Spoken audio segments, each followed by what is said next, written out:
Right, let's do this again. But this time, blow some things up with tanks, because why the hell not, right? And please do forgive Loki in the background. Bless her, she's still under the weather. So there might be a few coughs and splutters. As she tries to fill her face full of steam, as far as I can work out. And I don't mean the video game thingamajiggy. Right. Although she is playing Factorio, she would like you to know. So fair enough. Let's get some crew training. There we go, that'll do. Let's get some free XPing. 2 hours. And let's get some credits going. Here we go. Fabulous. Let's take advantage of this itty bitty bit of premium time that I got from some missions. So,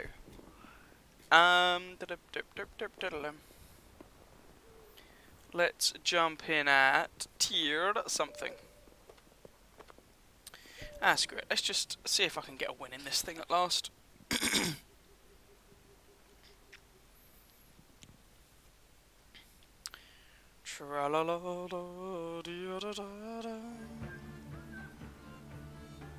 Okay. Alright, so the Foshby is a bit of an awkward tank, and I have not properly got to grips with it, but here is my thinking. 357 matchmaking, have a looking at the enemy team. Things that I'm going to struggle to penetrate.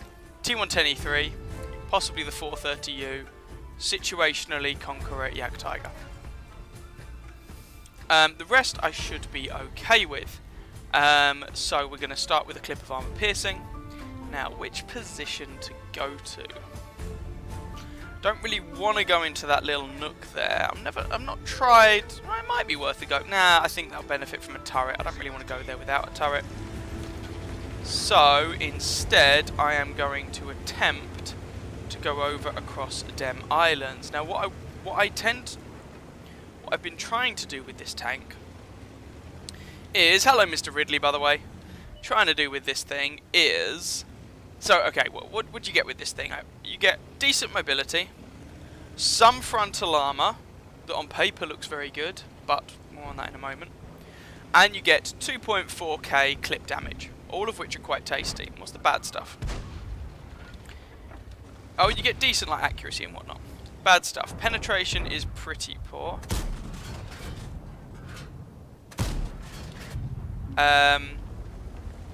Whilst your frontal armour is on paper good, it has two. Oh, really?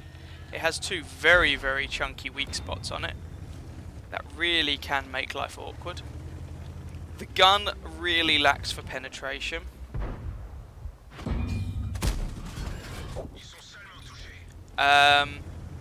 For a tier 10 tank destroyer anyway. Very narrow gun traverse, very vulnerable from the sides and rear, but you know, what's really new there? That shouldn't come as a massive surprise in and of itself. The DPM is also not bad for an autoloader. That'd be good stuff. Ugh.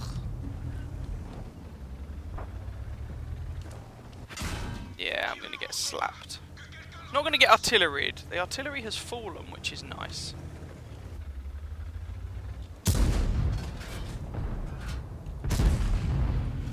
Despite the aiming stats on the gun not being terrible, it is still perfectly capable of doing things like that and really derping things around. I didn't actually notice my gun had been taken out. Whoopsies! So let's try and reload the mag. Get stuck in again. Now, the low penetration means that you really can't use this as a traditional tank destroyer in most typical games because you just don't have the punch to go through your opposition.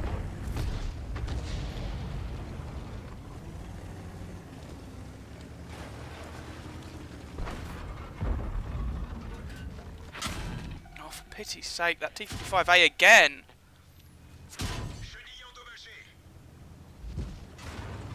Alright, and you're seeing the problems with the Foch here. It's a really awkward tank to use. Okay, I can't push that. I just can't. They have crossfire, and even if they didn't, my armour, or my big fat frontal weak spots are problematic. So I'm going to relocate. I haven't worked out where I'm going to relocate to, but I'm going to relocate. My first mag has been pretty awful, 463 damage. That's pretty terrible. I mean, maybe one of the blind shots on the Yag Tiger hit, or the shots that ended up being blind, but probably best not to rely on it. And now their Object 430U has gone up onto the hill. He's then going to... Well, he's at number 2 to 1. We shall see.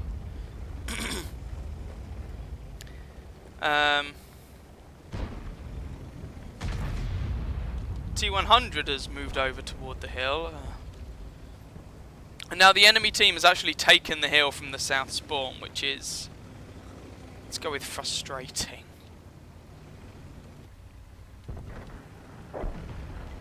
Whoops, and my finger twitch there. That's annoying.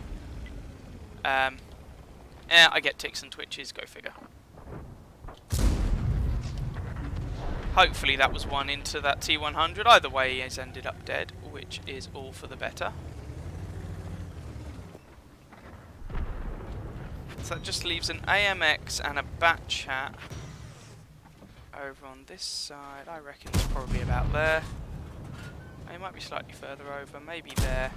The reason I'm being a bit slap happy with this is that I don't think this is going to be a good mag, so I'm probably going to end up reloading shortly anyway.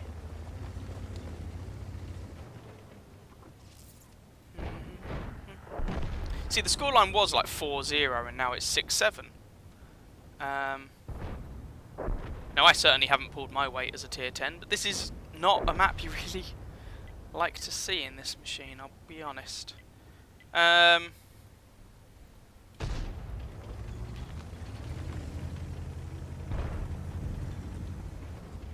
39 has got away.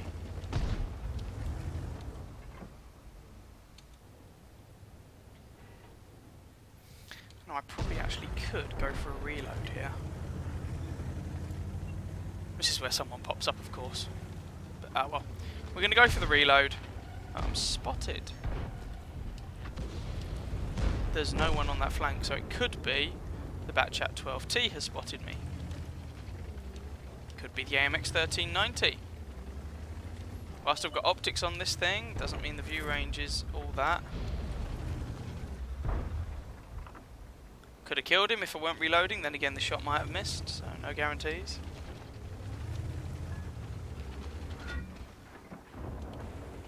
Right, Batchat 12T has made it over to there.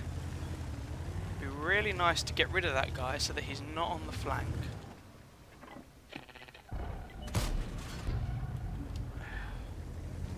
So I'm currently caught between two light tanks. Okay, 1390 is done. My shot didn't hit the Batchat.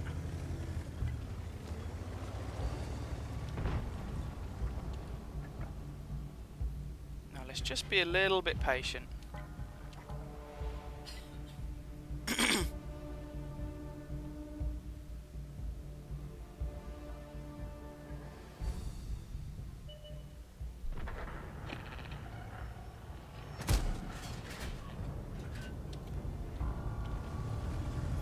Right, those guys want to take... Really?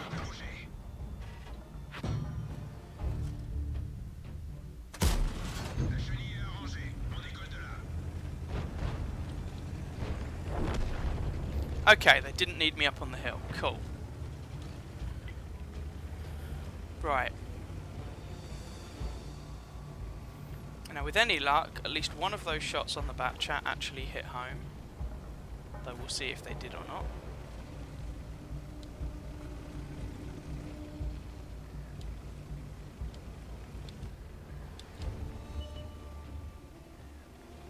Okay, ISU, don't want him to proxy spot me.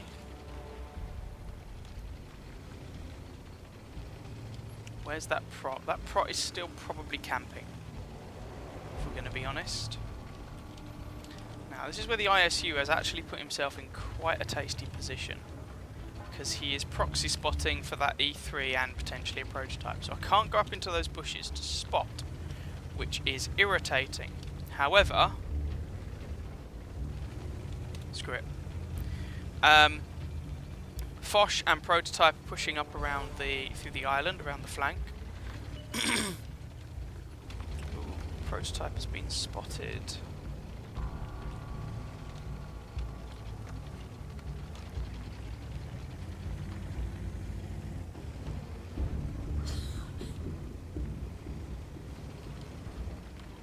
Nope, those shots on the back chat did Jack Diddley. Did sweet flubber-nugget all. Right, need that prototype to end up dying or the Foch is going to die and I'm just not in a position to help him. It's really awkward. Really awkward. Can't do anything about that bat chat either. There goes the prop and there goes the Foch. That's annoying.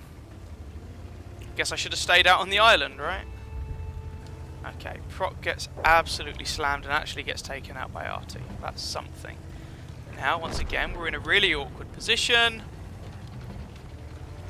And there goes the E50M. This is probably going to be a loss. And I'm not sure I can do much about it. I'm spotted.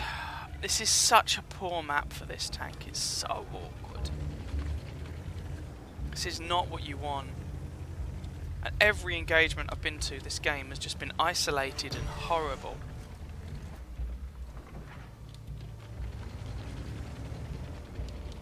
You just don't have the anything, really, to do what needs to be done. I'm now relying on artillery, which is not a position you want to be in, because it means you've lost the rest of your damn team. I mean, previous game I had in this, I managed 3.6k damage, but it was still a loss. Now, where do I go? Don't have a good answer for you. That batch out, I think, is going to go and try and kill our artillery. So I'm going to try and do something about that. Oh, no, he actually went up onto the... See, well, okay, ISU. Trying to wiggle, doesn't matter. 260 pen. Into a weak spot or something, I assume. Right, so, James, hello. Do I prefer the Foch B or the old AMX-50 Foch 155? Don't know, because I haven't really played either enough. I think they're both bad, is the honest answer so far. The Foch 155 is more of a traditional tank destroyer in the way you can play it. This thing is not, unless you're just going to fire pure APCR, which I don't. Hi, Tonelli. And when you say return to A4, James, that would imply I've been in A4 at any point during this game. I have not. But that's the sort of thing I was going to do. Got caught out by an ISU. There we go. That gives you a nice impression of, yeah, the two tanks. Mono and Mono. Yeah. Go figure.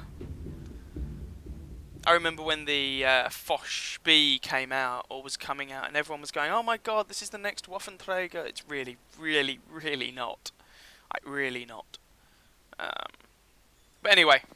Ugh, that was painful. Let's try and play something a bit less painful, with any luck. Time will tell if I succeed, of course.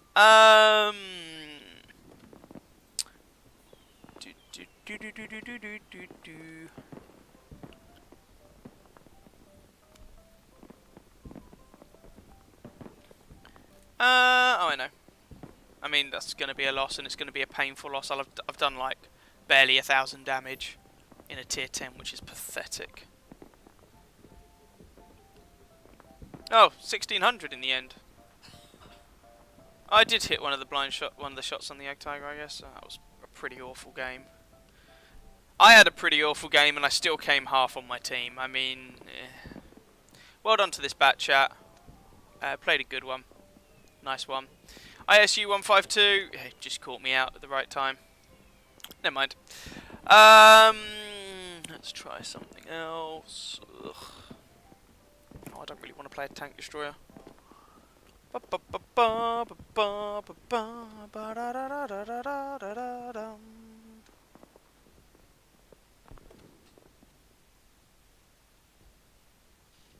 By the way, if anyone has anything they particularly want to see, by all means, ask.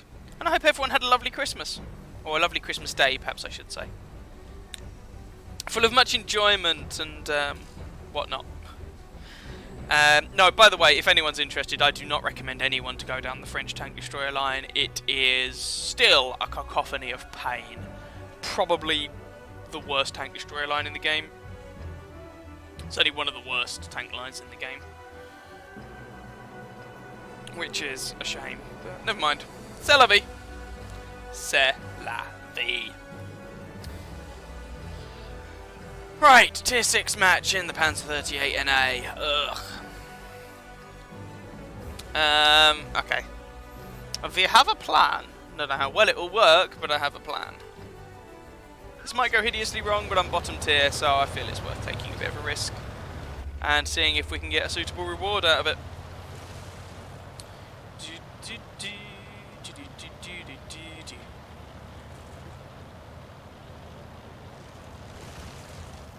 La la la la la la la la la la la la la la la la la la. Yay! I have a what the hell? I have a piece of wood sticking out my butt, jiggling around and everything. Oh dear! Oh dear! Oh dear! Oh dear! Sorry. Okay. Right. Let's see if I can spotterate any peeps. Looks like their T-52 is getting wrecked, which is nice. Let's try and not tangle with him, because that would make me quite a sad panda.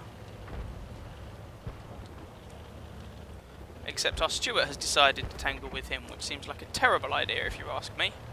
But hey, what do I know? Clearly he's having a good go of it, to the point that he's dead. He took some health off the T-52, to be fair. I'm just not convinced it was worth it.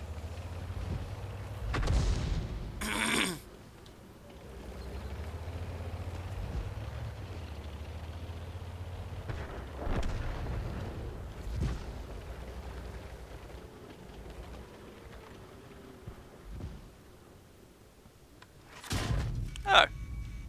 Maybe I'm spotted. Didn't think I would be. Especially as the T-52 wasn't giving me any attention. Never mind.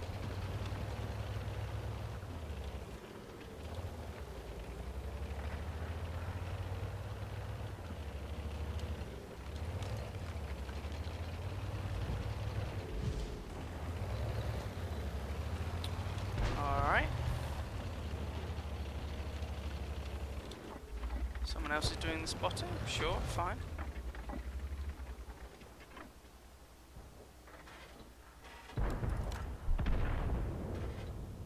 Apparently that's not the shot. Ah, screw it. We may well have to head back to base in a bit, anywho. Well, that will definitely make me spotted.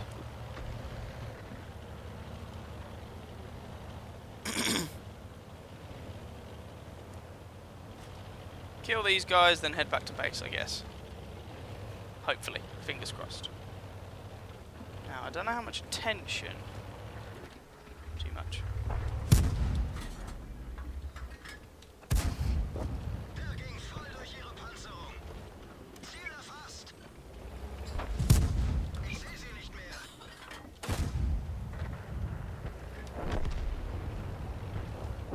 Okay, he's done.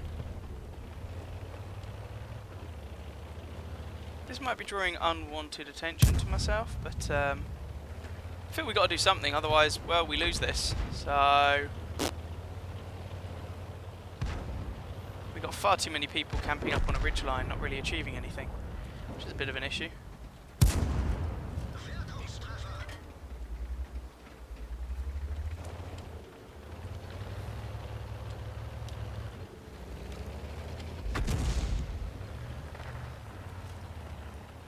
Oh, great.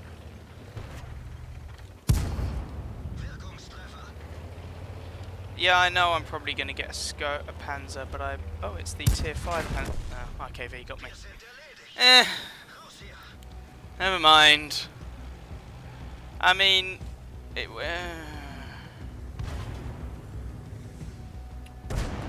that was horrible. I'm not having a good run of this. Never mind. Let's try. something else. Let's try the Foch again, because I would like to at least get a win in this today. Would be nice. And again, mission-wise, I should probably play heavies. Nuts to it. Come on. Hi, Wolf. Yes, I'm back. Haha. Almost as if I never left and went and ate in between. Ooh, my cider's still here. Oh yeah, it's quite dry.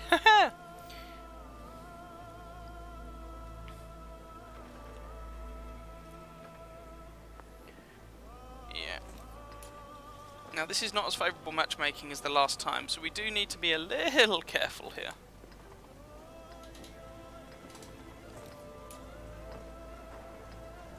Thanks for Talos, looks good for the first half hour. My pleasure. Glad you like it.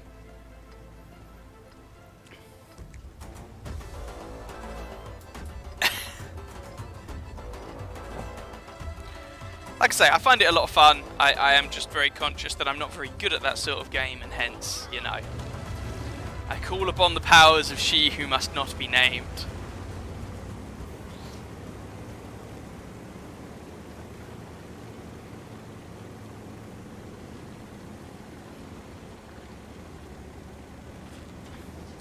I just occasionally try and mention games that I've found fun, you know, maybe someone else will. Right. Now.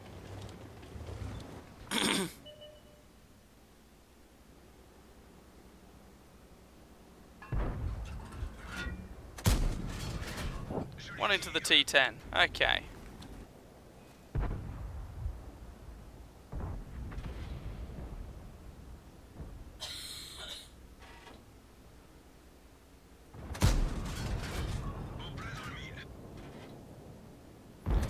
Oh, the Stritzwang 103B.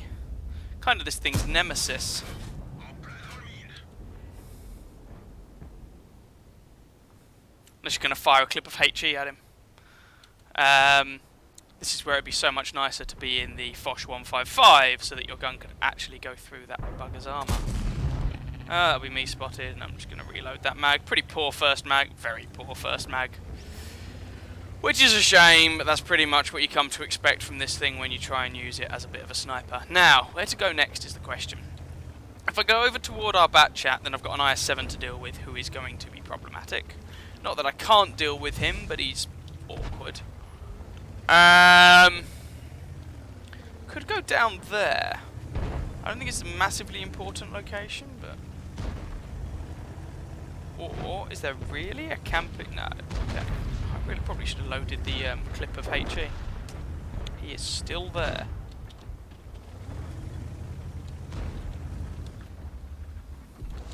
Alright, never mind.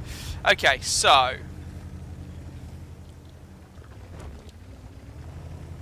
on the basis that these guys have been a bit beaten up already... I think I will actually go... Oh, okay, no, I can't go this way. Just can't do it. He didn't spot me this time, but that AMX 1390 will spot me out and I'll get wrecked. So, instead, we're going to go around here and see if we can help deal with the E4 and the T30.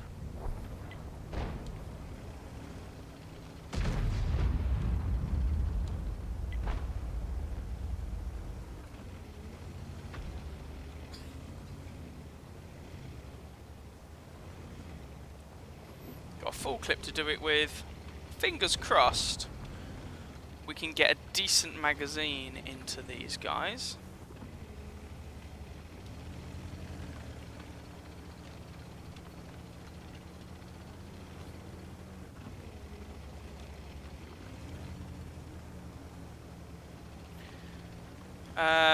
And that'll make this game look a little bit better. If, say, one of them dies, for example. That's the thing with this thing. You have a hull that very much wants to be engaging at long range with a gun that very much wants to be engaging at short range. It's a bit of an awkward contradiction. Right, so we have kind of an inherently defensive setup here. They don't want to poke around the corner, we don't want to poke around the corner, no one wants to poke around the corner. We don't know if there is anything else around that corner, that's something we need to be careful of. Right, object 430, oh, and there's also the 1390 round there. 430 appears to want to go for it.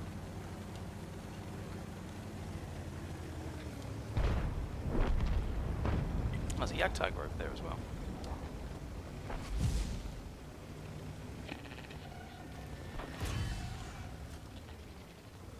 Okay, that 1390 is going to be on our flank. Oh, there's a T10 as well. Okay, fabulous. Right, so this position is just made of crossfire and not in a good way. That 430 is getting absolutely wrecked. Okay, so this position is made of crossfire. That's a problem, and I don't have a turret. And, oh, never mind. He's dead. Right, he's probably expending most of his magazines, so I reckon I can probably... That's why you don't just spam heat. Probably do quite a lot of damage. Oh, they're both dead. Now I'm really awkwardly situated. Seriously? Oh, for the love of God. Right. Oh, I don't have my repair kit. And 1390 is coming up behind me. Right, so we're just going to do what we can to these guys. But my track's out again. My track's out again. Yeah, this was a mistake.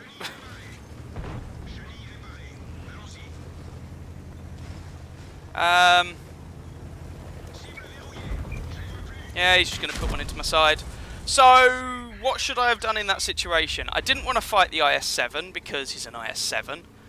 I didn't want to go across the bridge because that leads to nothing. I didn't really want to go over to this flank, but I thought it was worth a go, and then the people who were over here with me died, and then I'm left on my own, and I'm kind of committed. Maybe I should have just fallen back at that point, I guess. But then done what?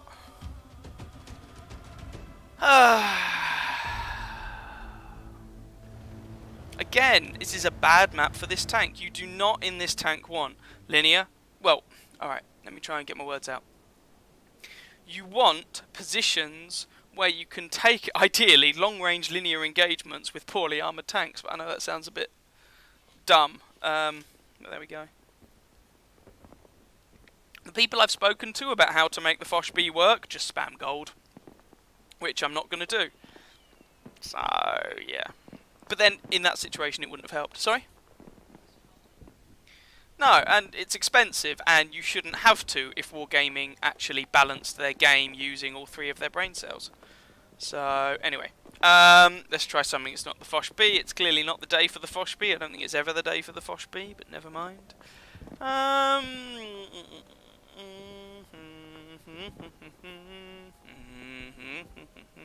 See if I can finally ace this damn thing. Probably not. Then again, surprise M12 ace earlier today, so time will tell. Let's see if we can at least get some wins so that we're getting some advantages from these bleeding boosters and the ×5 XP bonus.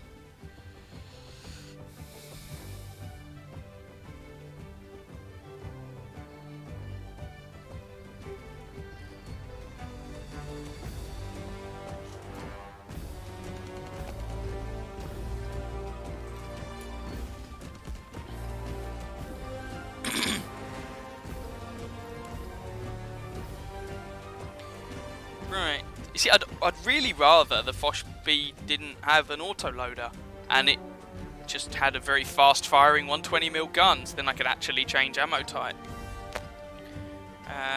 Never mind. Right. What are we doing and what are we not doing? Oh, crikey. I have no idea. Do I want to go and fight a WZ-111-1-4? No. I don't want to fight anything in this. I mean, this is I'm caught on a window. We're probably going to try and go over there and see what happens.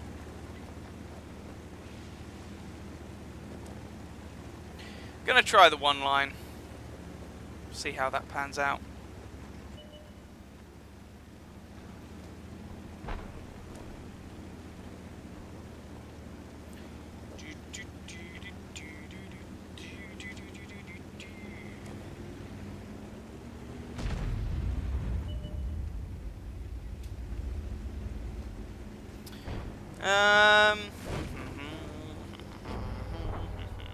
Also raced the T20 recently, which is nice, and something else that I can't. Oh yeah, the SU100, so I never have to play either of those again. Hence, I've got the ISU152. Shoot me now. God, I hate that thing.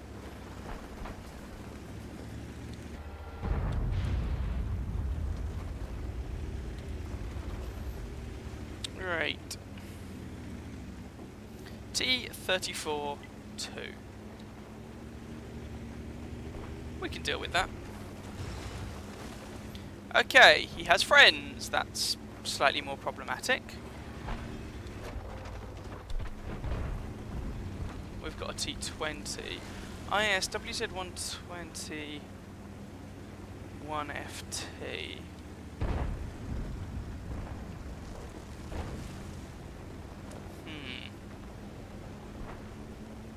I don't want to fight the WZ. I'm not too.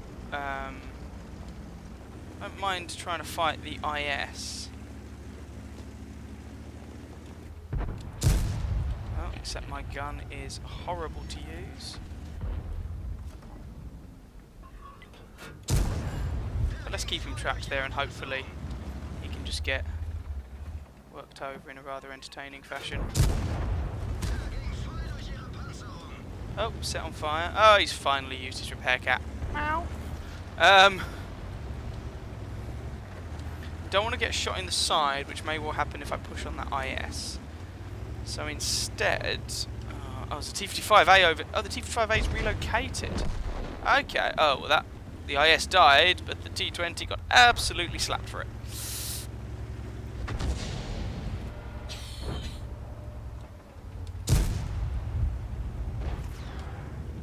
We've got a KV3 over here too. 2-3 is the score line. Put one into the T34-2, bounce the T55A, always nice when you get a bounce. Don't look at the heavy line, it looks like our team's getting absolutely wrecked.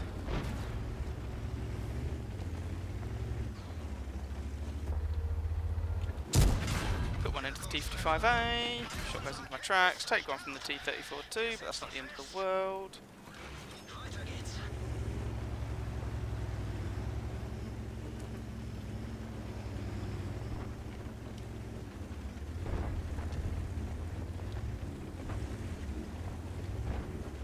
Scoreline is 2-5, that's always fun, isn't it? Right.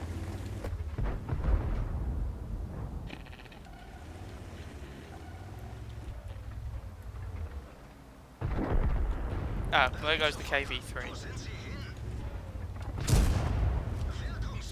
This is gonna hurt, yep.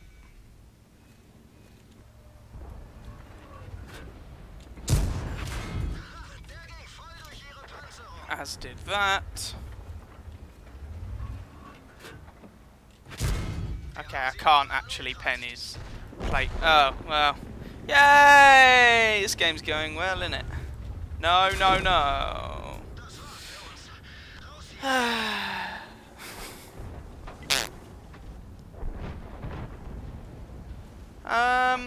So we had, okay, 1, 2, 3 tier 7 tanks over here, I think. Plus a TD. Facing off against a tier 9, a tier 8, there was an IS, a T34-2, so 2 tier 8s, a tier 9 and a tier 7, I think. So they had this flank more loaded than us. So us losing this flank is not hugely unexpected, shall we say. So the problem is that we lost the rest of the map. Oh well. What you gonna do, eh? You do what you can, then you die. Pfft. Sorry? Bit true though.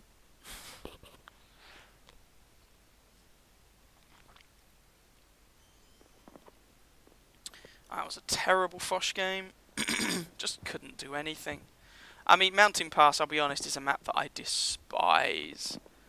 I cannot stand that map.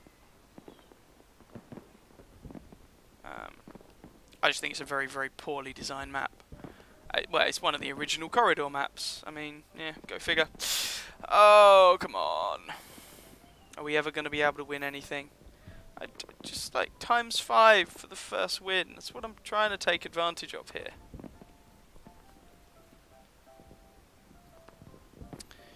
Oh. Oh, these two just murdered their way through everything. Bit of a problem.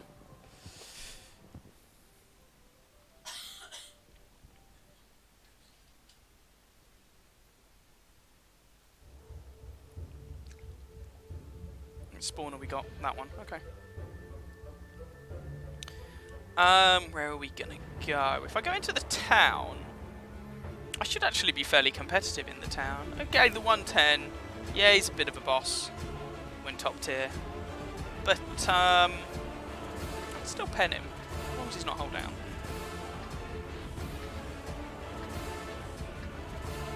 I don't want to go out on the field, really. I mean, Scorpion... I just think I'm going to get eaten by artillery if I go out onto the field. Let's go into the town, because at least I'll be fairly competitive there, relatively speaking. The armour on this thing will get a bounce or two here or there. And I've got a reasonable slug of health for people to burn through. I've got more health than the ML1, and he's tier 8, so... if you like, by the way, Wolf, if you like Talos Principle and platform games, Munin is another one you might want to look at. Again, shouldn't be too expensive. It's a 2D one rather than 3D. Think, well, I mean, and obviously there's Limbo, although that's a bit pricey because it's a bit more of a well-known name. Yeah.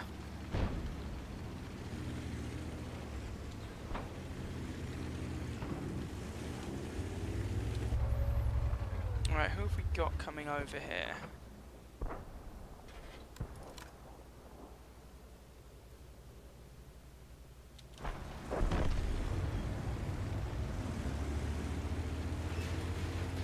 I don't really want to find myself fighting that 110.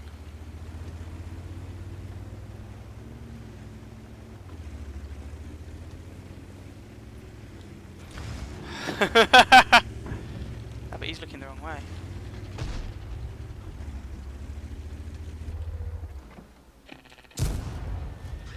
Okay, no.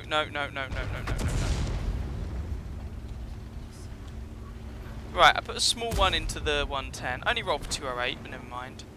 Didn't get shot by the Oni. Take that as a small success. I really don't want that engagement against those two. That just seems like a poor engagement for me.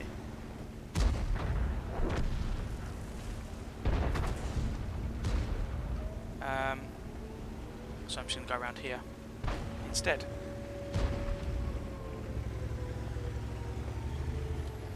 IS-2 and an M6. I should be relatively competitive against each of them. Scorpion's down here somewhere, but he shouldn't have a direct shot on from this. Whoa, okay, that's a lot of... 110 again? Seriously, dude? Go away. And Scorpion's coming up as if he wants to play. Which is always fun.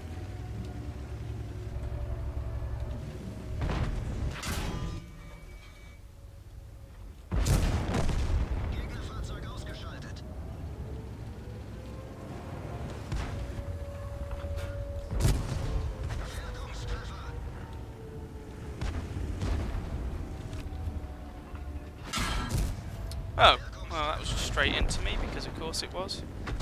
Never mind. Oh, that was a terrible shot. Why did... I had a bit of a brain fart there. That was my own damn fault. It was completely stupid of me. So I took another hit there that I needn't have taken, but never mind. Okay, that guy's kind of hulled down. Well, Scorpion. Yeah, there we go. And now I'm outfought because there's a Scorpion, which is a ridiculously powerful machine. And the scoreline is 5-8, and we're losing.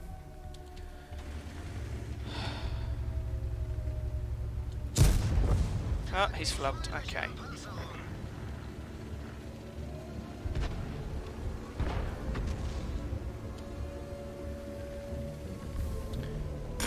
And what has the rest of the team been doing?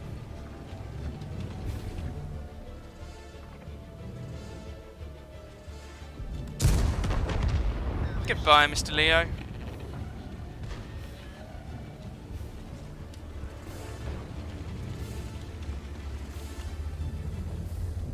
Damn it, no, he's hold down. Okay, can't really deal with a hold down T10 properly. Scorpion's relocated over there. I can't take a hit from that T10, 110, sorry. Not T10, that'd be even worse. Can't take a hit from that 110. Our team is just continually collapsing.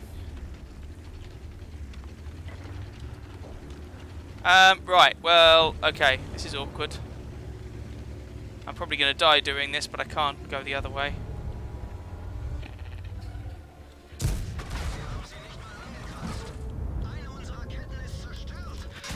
Oh, there we go.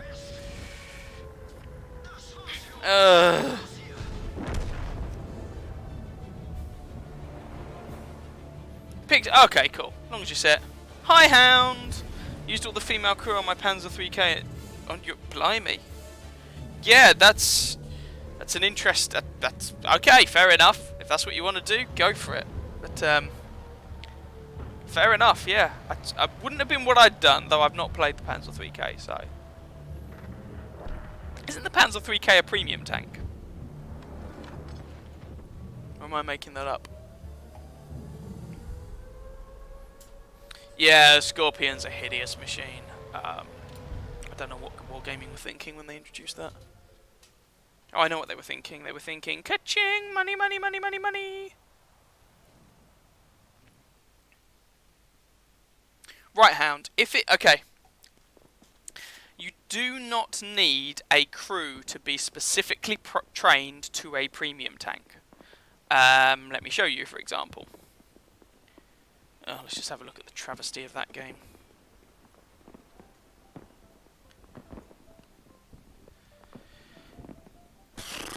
Okay, so SU-122-44. This is a premium tank. I do not have a crew specifically for this tank. But if I transfer any Soviet, so same nation, tank destroyer, so same tank type, crew into this vehicle, I can transfer them in. I do not need to retrain them, and they will work in this tank fine. That's one of the advantages of a premium tank. So yeah, you don't need to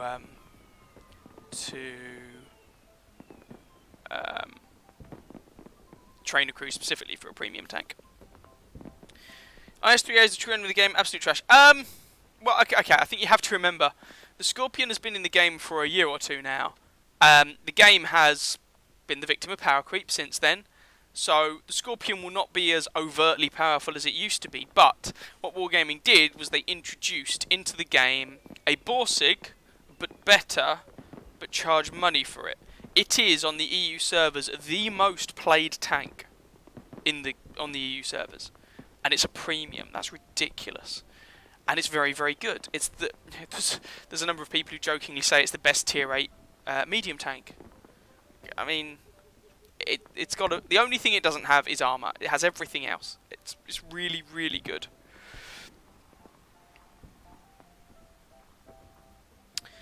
I'm not defending the IS-3A the way they've handled it though. I think the way they've dealt with the IS-3A is a bit dumb, but never mind.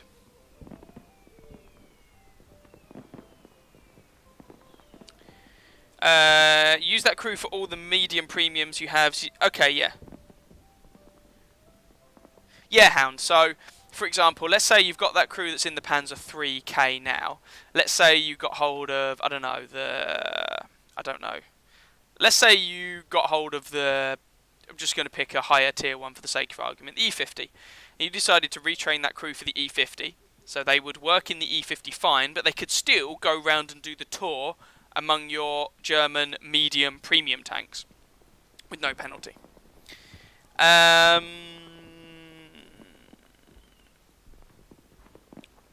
Question on premium tanks. Can you use a crew of the right nation, wrong tank type, and get a bad crew but lots of XP? Honestly, I don't know. Mine isn't so because you... well, yeah, fair enough. That's fair enough.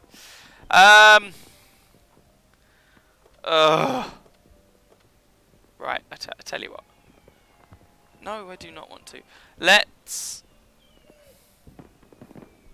Would help if I actually pointed it at the right place. Let's jump into... Seeing as we're talking about premiums, and I'll show you what I mean. So here is my T-34-85M, Tier 6 Soviet Premium Medium Tank. Not a problem, Hound, not a problem. I'll just show you, seeing as I was talking about it anyway.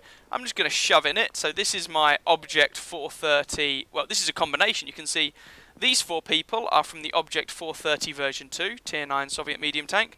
This dude is from the A44. So they're not even all trained to the same tank. But they're all in there, no penalty, boom. There we go. Train them all in one go. You wouldn't like the smell. Yeah, you really don't like the smell. My cat just gave this cider a sniff and was like, oh god, what is that? No. Make it stop.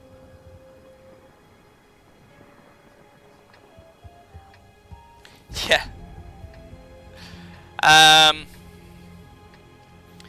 Right, Tier 7 match. Let's see what we can do. I was having good success in this tank the other day. Let's see what we can do here. The incinerator. Funsies.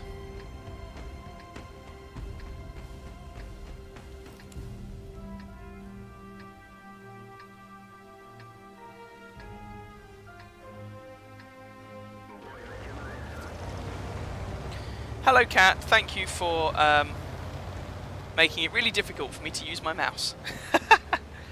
Cat has decided, as he sometimes does, that what I'm doing is not what I should be doing, and what I should be doing is fussing the hell out of him. What's new? Cats. Go figure.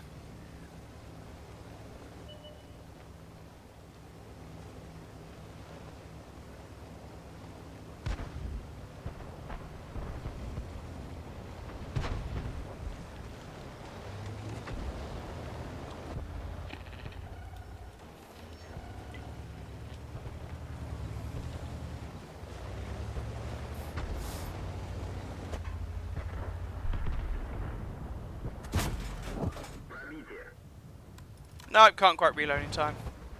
If the T-52 tries a similar trick... Ah, poo! Boo! Boo-uns! Boo-uns! And we're 0-3 already. Okay. This is problematic.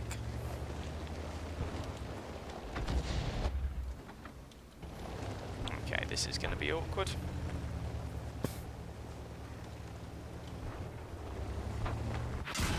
Oh, I didn't think the Hellcat would have had a shot over here from that side. Apparently I was wrong. Fair enough. And with regard to the Scorpion being like the Hellcat, while I know what you mean, I'm not convinced that I actually agree. Oh, he got deleted.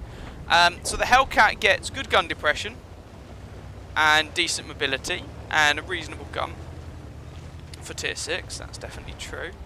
But the gun is not really on a par with other same tier tank destroyer guns. It's more of a... it works on a same tier sort of heavy, or would be a punchy gun on a same tier medium tank. The Scorpion G is not quite that. The gun is very definitely a tier 8 tank destroyer gun. If the Scorpion G was packing a 100mm gun, it would be a different story. Or even a 122mm gun, it would be a different story, but it's not. It's a 128. It is a tier 8 tank destroyer gun. It's also the highest alpha damage of any, or it used to be the highest alpha damage until relatively recently, of any tier of any premium tank in the game. It's now only been surpassed by the new flavour of the month, the SU-130 PM ABC 123 XYZ, whatever it's called, the Soviet one.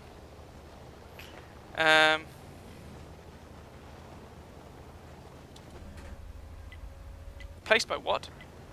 Well, yeah. So, 2-6, this game's going amazingly well. Right. So, go over, see if we can deal with the A44 or the T20 and the T-34-85M. They're on low health anyway. They just took out our E25, which sucks.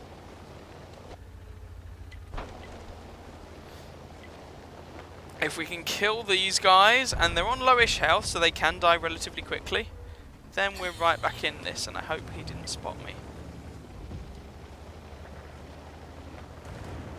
Did spot the Nashorn, though.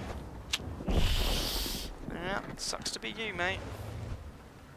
Sucks to be you. Damn it, shot through there. Artie's having a go. Hey! Okay, Artie successfully had a go. So T-3485M, E25. Well, this is being a really... Now, don't blame your team for sitting out on a ridgeline completely exposed. That's your own damn fault, for goodness sake.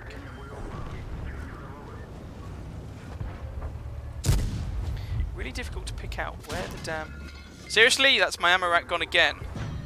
That's one thing I have noticed with this tank. It's a T-34, so you lose... Oh, I'm dead. You lose your ammo rack all the time. I mean, it's a T-3485. I don't really like the T-3485. But I was having good games in it yesterday, so I thought it was worth having a go, but... Can't penetrate a light tank, the T-52, get ammo racked twice, go figure. Right,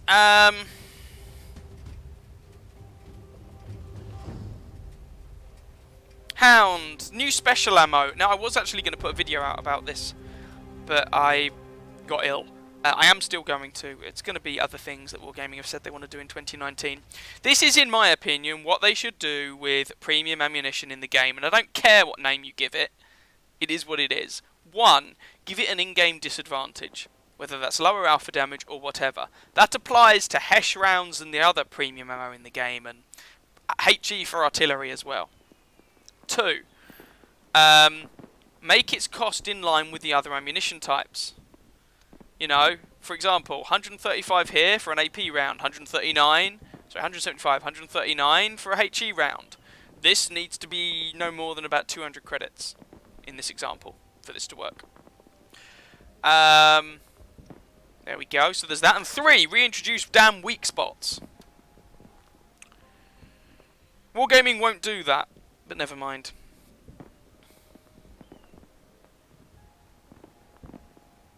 Yeah, what Wolf said. I have not heard about what happened on Blitz. Oh, they removed a load of low-tier tanks. I don't know.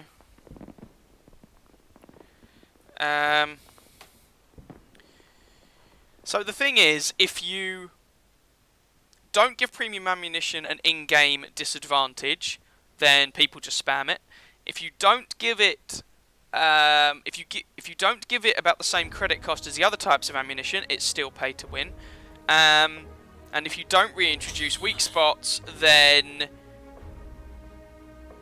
it's not as skill-based as it could be.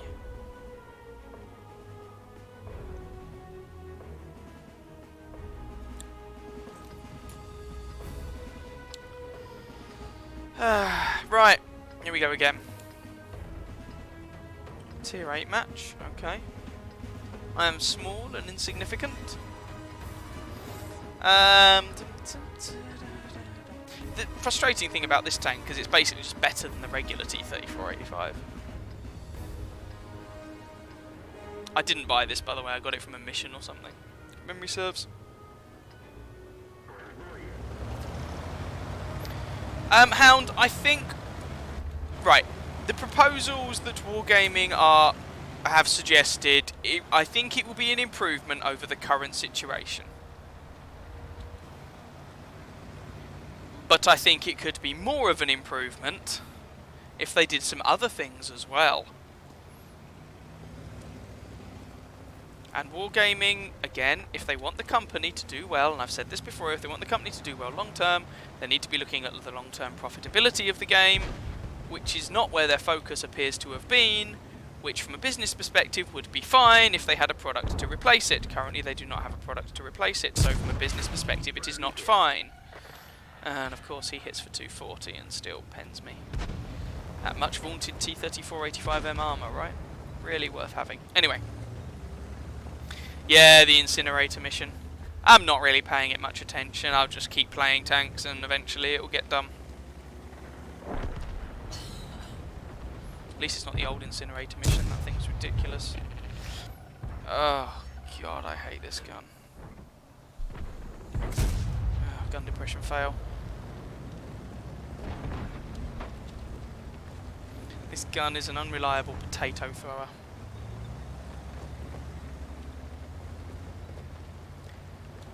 So the T-3485M, compared to the regular T-3485, gets better frontal armour. It has a 75mm frontal plate, and if memory serves, I think it also gets some slightly better stats on the gun. But don't quote me on that. I could be misremembering.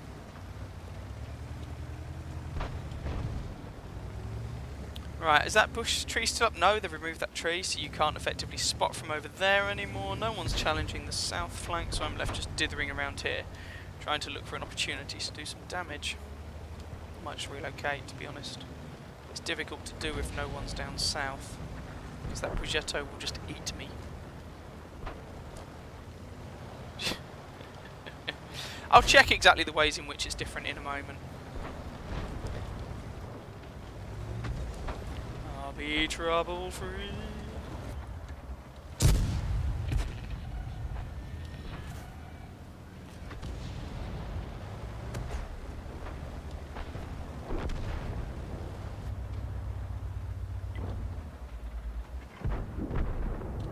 Oh, that was a terrible shot from me.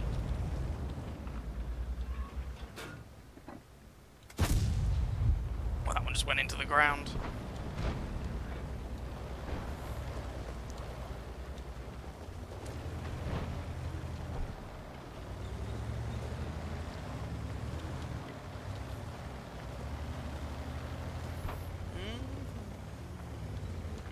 Thing is, that Leo can just eat me for breakfast because he actually has gun depression. Scoreline is 7-4, so it looks like this is going to be a win with me achieving very little. So, let's try and do something and clean up a little bit at the very least.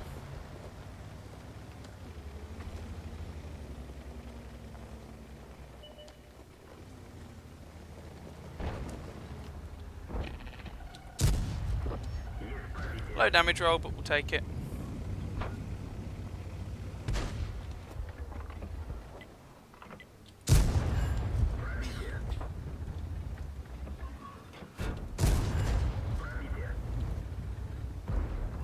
There we go, deal with the Leo, and now the game, whilst not looking spectacular, isn't looking too bad. I must say, with 180 alpha, which is, I mean, it used to be very good for a tier 6 medium, now it's still pretty good for a tier 6 medium. Dodgy games start looking less dodgy relatively quickly. 155, god, those low rolls. 201.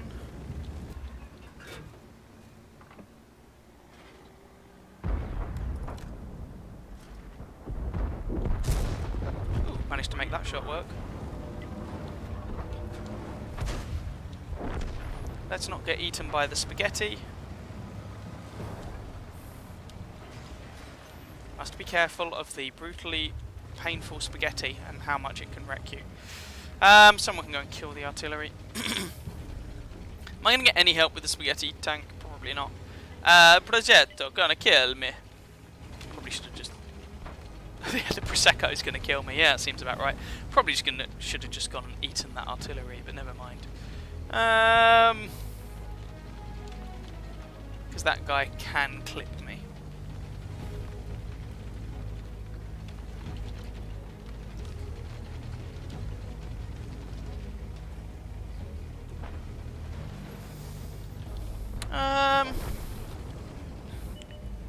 Oh, the Prosecco's gone over there.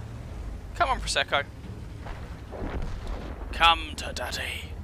Daddy's thirsty. Daddy wants a drink. I'm so sorry. You called. There's a little bit of assistance on him. 40 TP's going in as well. Right. Can we tag team this guy? Come on, 40 TP. You can do it. I believe in you. Because this guy's just reloading if you just sit there. Oh, I'm so dead. Oh, and that one even bounced off of this thing's non-existent armor. I'm so dead. Yeah, there we go. Well, yeah. There we go. The 40 TP needed to actually use his W key, and he didn't. And it would have been nice if I'd have penetrated the front of a Progetto 46, but I didn't, so go figure.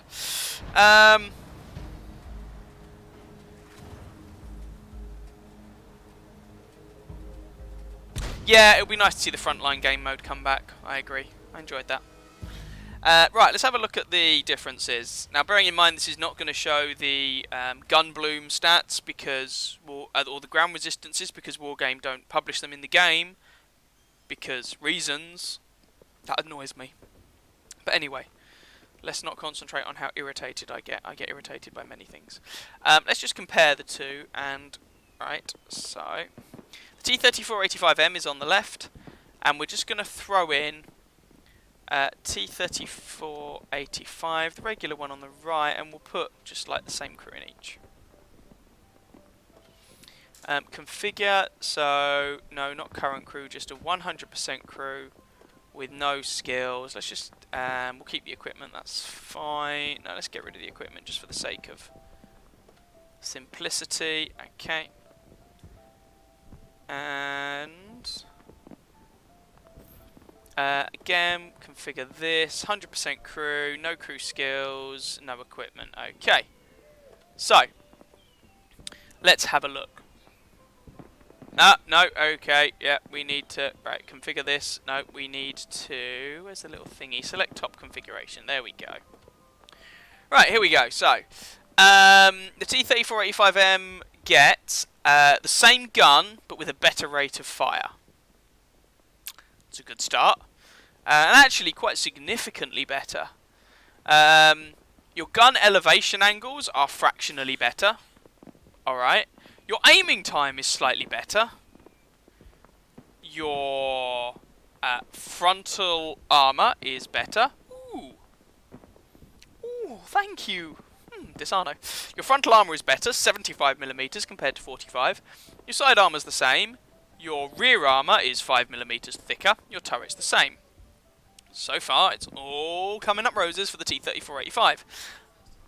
I was thirsty for Italian, thank you for that. Right, mobility. The the weight of the T3485M is less, so it has more armour and weighs less. But it gets a less powerful engine, which means it has a lower specific power, so horsepower to ton.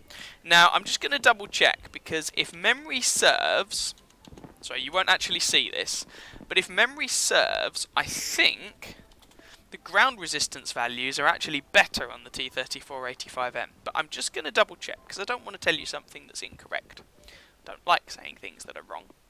So, basically, it's a way of so ground resistance values, for anyone who doesn't know, are a way of factoring in the effects of different terrain that you would have on a tank. So, for example, if you're in really boggy terrain, like really marshy and whatnot,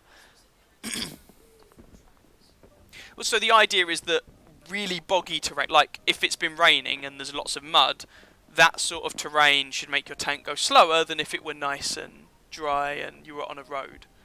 Yeah. So it's basically, it's to sort of start dealing with that. Okay, so let's have a look here. Right, so just to clarify, yep. The gun bloom values, the gun handling values are almost identical, but they're also fractionally better on the T3485M. Okay, no, to be fair, the 85M gets a 1 km/h slower top speed, gets a worse power to weight ratio, and gets worse terrain resistances. So the mobility of the tank will be a bit worse. Not terrible, but a bit worse. Concealments, for some reason the premium tank also gets better camouflage ratings as well. I don't really understand why. And a better traverse speed. Because reasons. So, it's slightly more sluggish, but has better armour, a better gun, traverses faster, and is stealthier. I'll let you be the judge, shall I?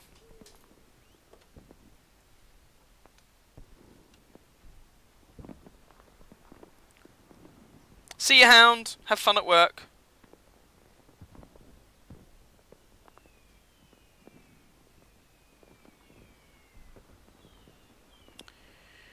So apparently the way they're going to be doing it, yeah, it does. It does scream pay to win. Yeah, it's stupid. There's other examples where you can point to. Like when they did the Cromwell Berlin, that at least was not better than the regular Cromwell. There was a very small difference in which it was better and a very small difference in which it was worse. It was, to all intents and purposes, the same.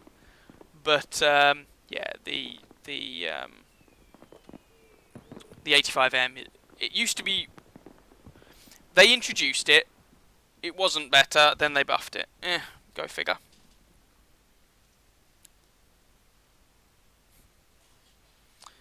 Now excuse me while I drink myself into a stupor to forget, because I still enjoy this game, even if bits that wargaming do get on my nerves.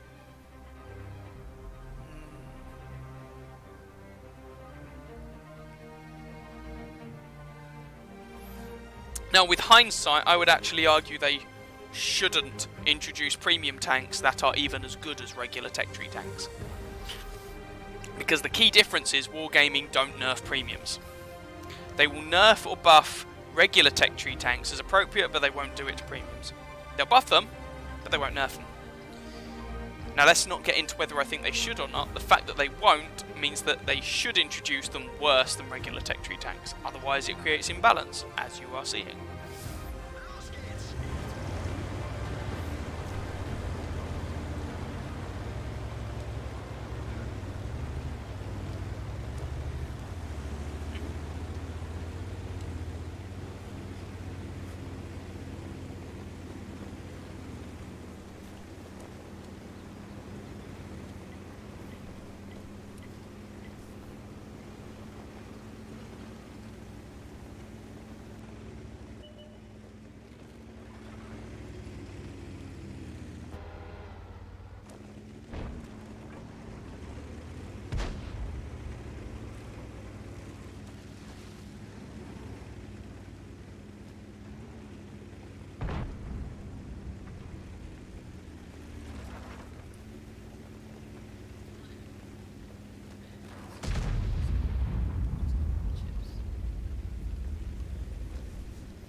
Sorry, Loki's going to bed, for she is under the weather. She was ill on Christmas Day.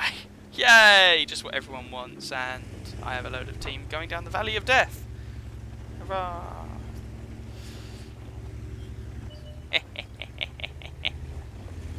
Hey, I got through it. You'll be fine.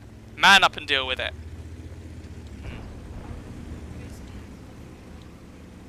Still went into work.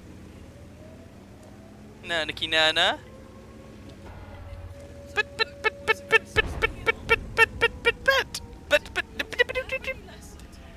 I had to cover a year 8 lesson, which for what should have been a half hour, but then the other teacher didn't turn up, so it ended up being a whole hour. No, they did, sorry, 5 minutes before the end. Yeah, woe is bleeding me. I had to put a film on for them and everything. We actually watched YouTube for a bit. Go figure. Nope.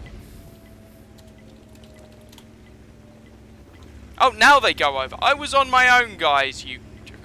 Goodness sake, fine.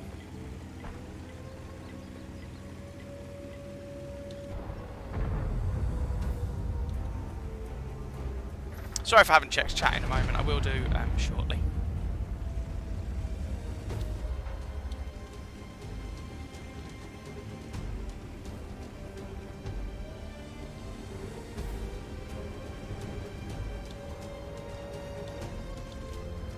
Right, now that they're actually going into the town, I can help them.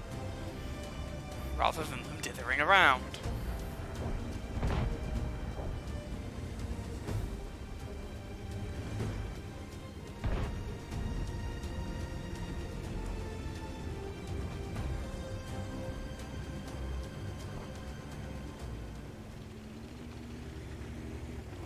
Right, okay, let's try and kill the A44, the Black Prince, and all their little friends.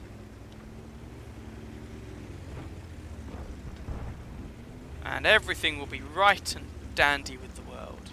Might have to start off with the Comet though. Depends on what I have a view to. Indian Panzer just died. Fabulous. Depends on what I can actually see. There's quite a lot of bad guys over here, which means that our team are clearly going to push through the valley successfully, right? Right. Yeah, but now I arrived too late. This is ridiculous. They are literally all here. Okay, they're not literally all here. Most of them are here. Right, let's see if we can kill this A44. Right, that's one down.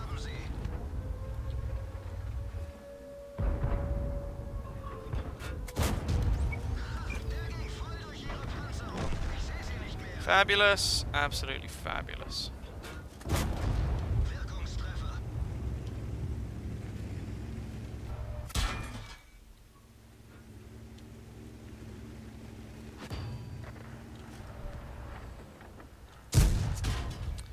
Failed by my gun, because this gun is not actually particularly great.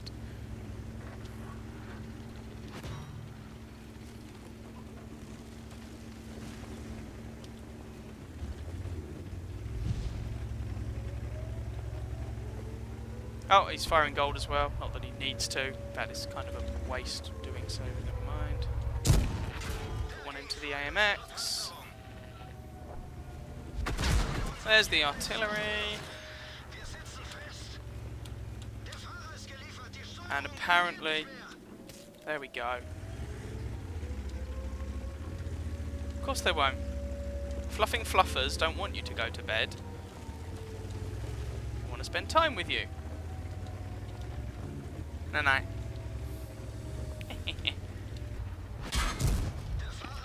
Oh, there goes my driver again. Yeah.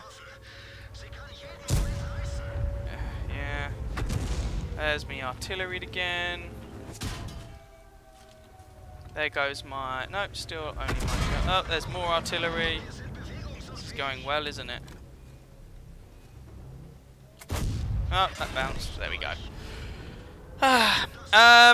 But then you'd be paying for a worse tank, and as a customer, I won't like that. Well, I'm sorry. I'm with Mac in this one.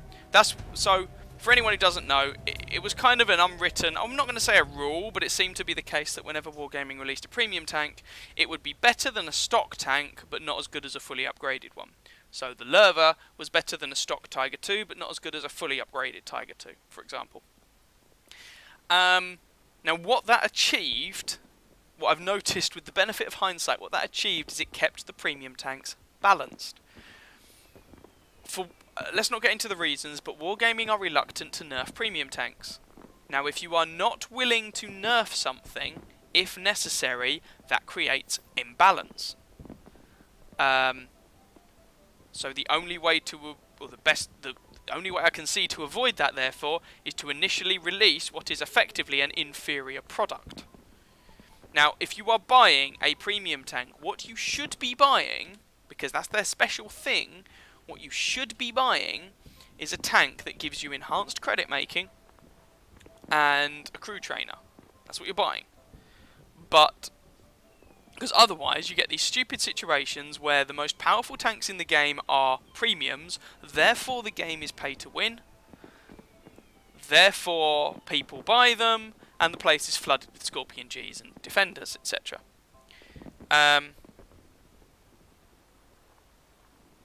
Yeah, go figure. Now, in my opinion, Wargaming should just nerf and buff as necessary. The end. Got a premium tank? Is it too strong? Nerf it. Is it too weak? Buff it. Simple. Same as everything else.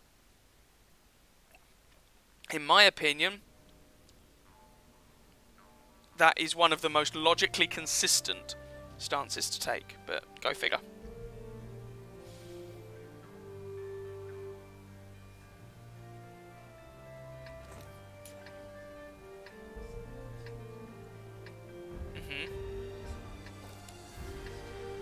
Yes. Yes. The part of the problem here is that lore hasn't caught up with the real world, and so yes, you're quite right. What you pay for in the game, you do not. So, for example, that Carnarvon Action X, you don't pay for the Carnarvon Action X. You pay for the access to that piece of code, effectively. But but the law hasn't yet kept up, and as far as I can work out, Wargaming aren't willing to start that legal battle, I guess. They don't want to. Which I can understand, so if that's your take, then the premium tanks you release should be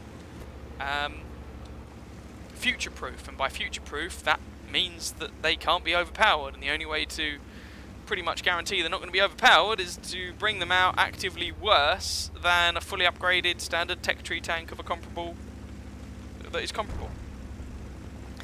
That's not to say that Wargaming have never released premium overpowered premium tanks before. I mean, the Micro Mouse used to receive matchmaking as if it were a tier 3, for instance. It's no longer necessary, but that's what used to be the case.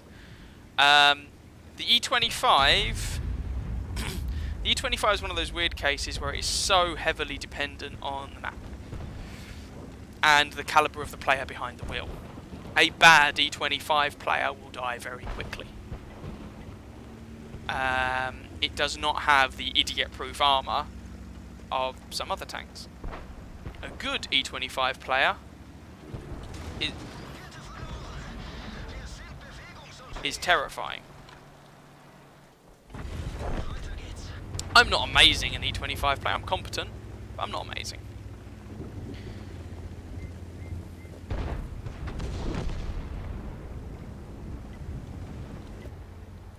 But again, the E25 would not be anywhere near as powerful if it couldn't just double tap 2 and pay to win its way through armor.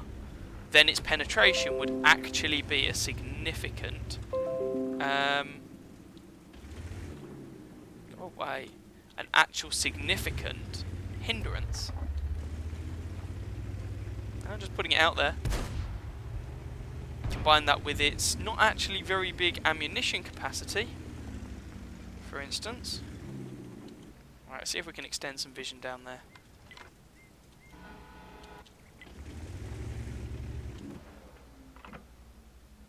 He's behind a rock. And now I don't have the armor to push.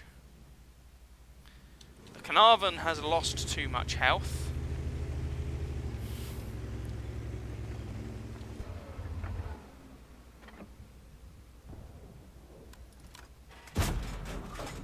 There we go, we managed to get one into him. And he's dead. Cool. There goes the 1357.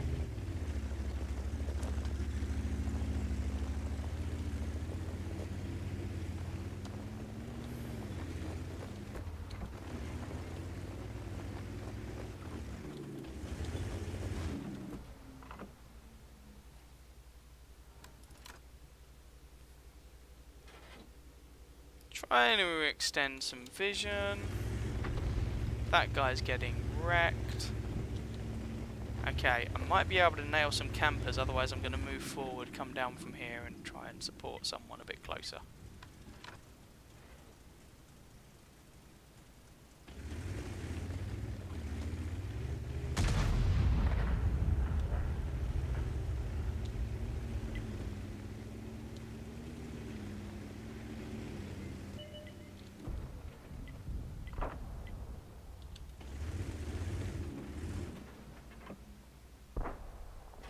Right, there goes one of their artillery.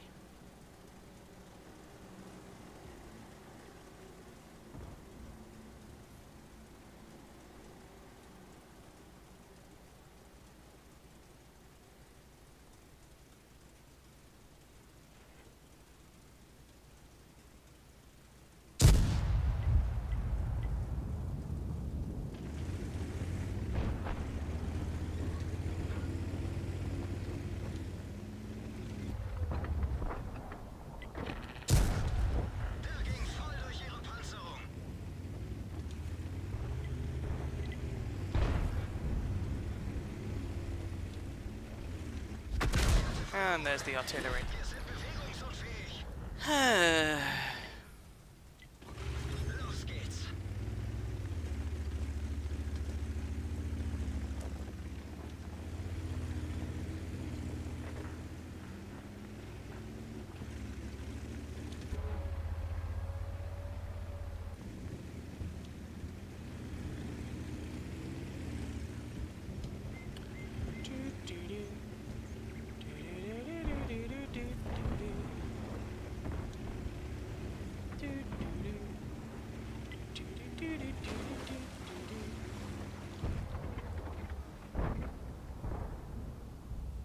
Come on, T-54. Come on, you coward. Oh, that's a rock. I can't actually shoot him. Oh, well, that's a shame. So sad. One.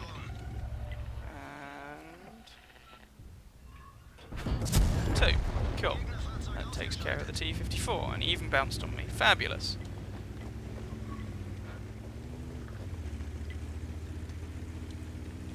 Four minutes left. There goes the T-29. A-44.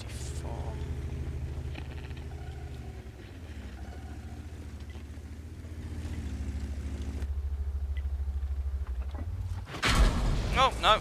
RT's going for me. There's a surprise. Can't really say I blame him too much, let's be honest. Oh, it's a T-44, not an A-44. My bad.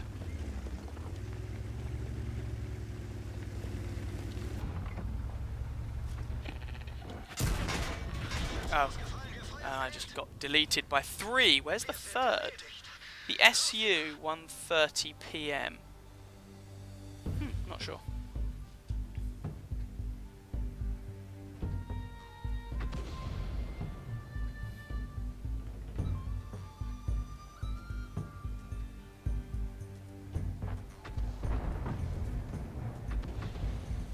If Wargaming takes on that doctrine, they won't make money. Because who wants to spend money on a tank that's worse than a free in-game tank? But if they did, they would need to increase the incentive.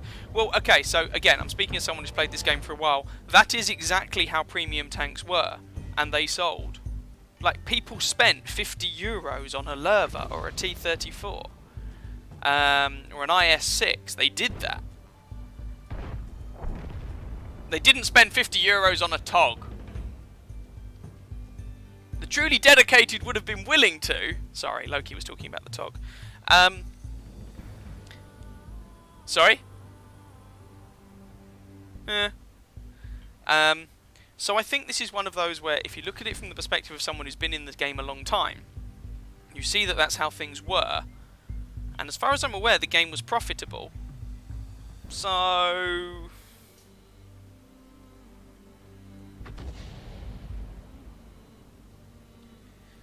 And the thing is, if even in a lot of these premium tanks, if you run a premium account, again, more investment, and if you then you can easily make a profit, a good profit, even spamming gold.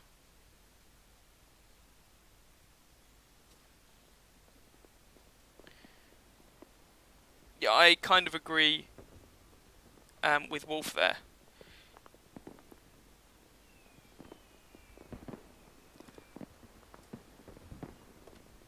And I would argue that a newbie, a new player, shouldn't be looking at a premium tank. That's not where you want your new player to be.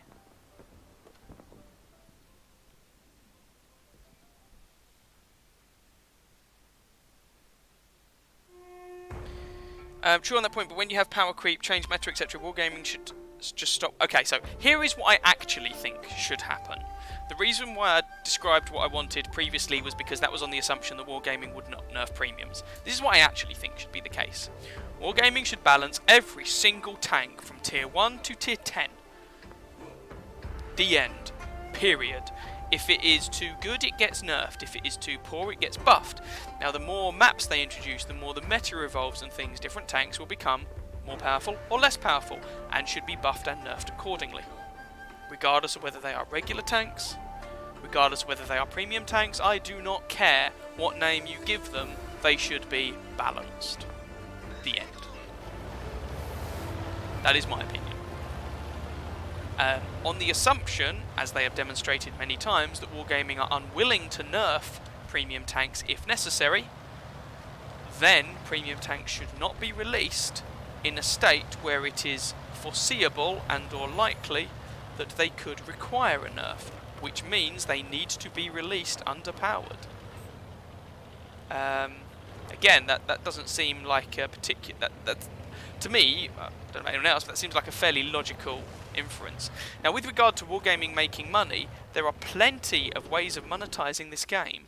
that wargaming either haven't taken advantage of or haven't done much with.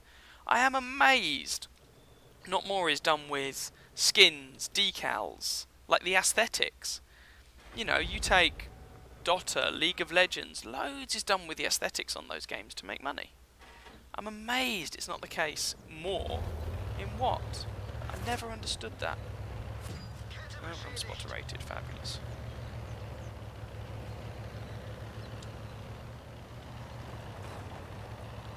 You know, when they released the Mordian skin, 40k inspired skin for the BDR, stuff like that would be awesome.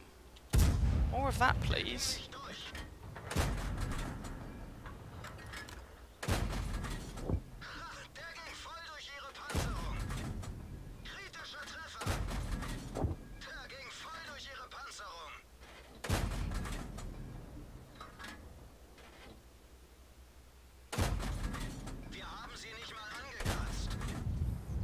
Don't get me wrong, I have no problem with Wargaming making money. They're a company. I mean, I have paid money into this game, partly because I have no problem with Wargaming making money out of a product that I have enjoyed.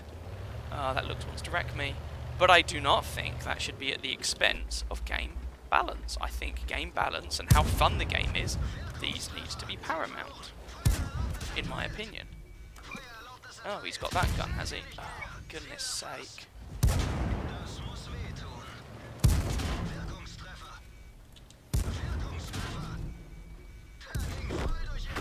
Oh, and then I get artillery. Fabulous.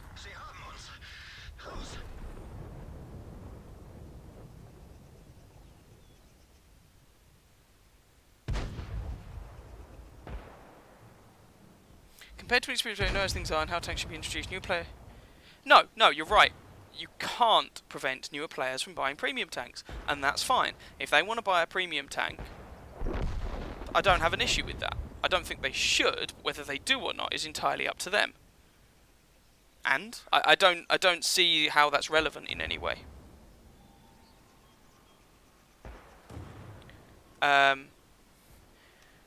When I started playing the game, and I've been playing it a while, when I started playing the game, I didn't expect a pay-to-win mechanic. If when starting this game I had realised that the game was potentially pay-to-win, I'm not convinced I'd have played it. I value game balance. I always have.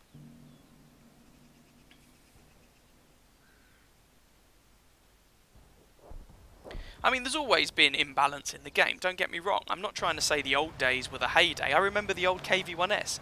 That thing was hilariously overpowered, and was so for a long, long time.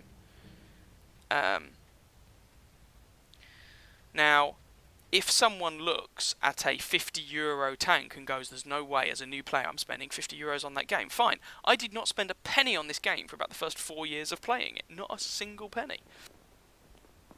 Maybe the first 3 years of playing it.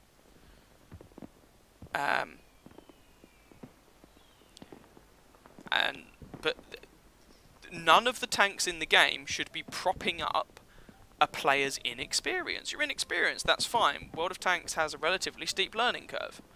And I think more should be put into things like the tutorials and actually explaining the game properly. I think there should be a lot more effort put into that. But that is not the same as saying that I think pay-to-win tanks are a good idea. I do not. I categorically do not. And you can't have your cake and eat it. Either a game has pay-to-win elements or it does not. Either you think those are a necessary... Either you think they're a good idea, a necessary evil, or a bad idea. There isn't really that much middle ground.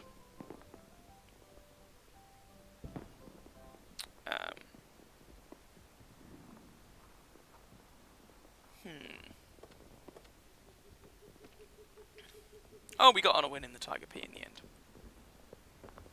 Hurrah.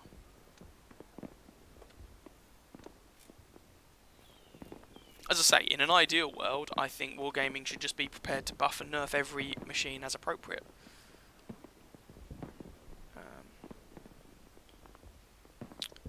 Nothing too special, but not it's a pretty unpleasant game, but At least we did something. It was a tier 9 match, so I'm not going to complain too much. Oh dear. Let's try and get some of these tanks I need to ace done.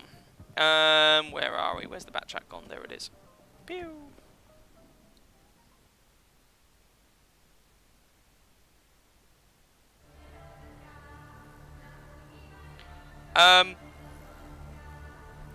The problem, Sukbir, is that if you follow that chain of logic, you end up with pay to win is fine.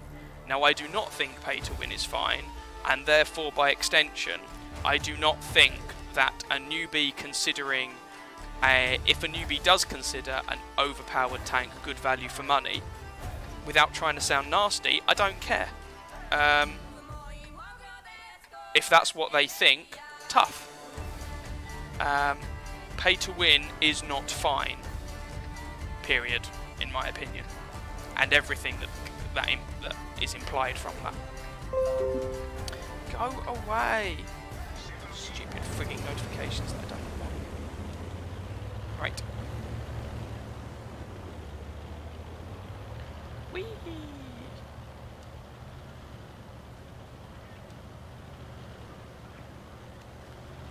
Whee!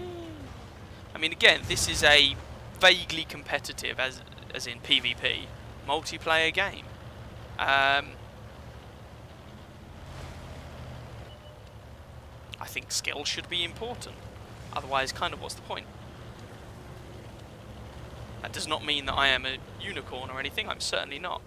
I used to be better than I am. I've got on rusty because I don't have the time to play the game as much as I once did. I accept that. I'm aware of that.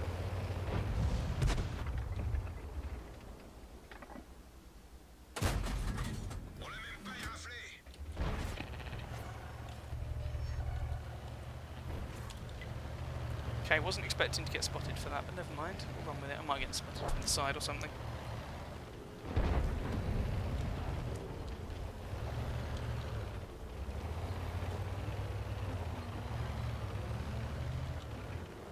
And again, in terms of monetization, there are other ways in which wargaming could make more money from this game that I think they could make better use of. Put it that way. Oh, 4-0. Sweet.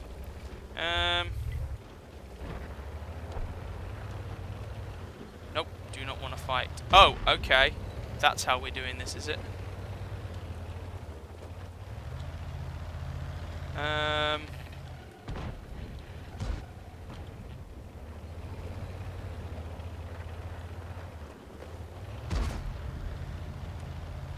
Question is, are they going to call my bluff?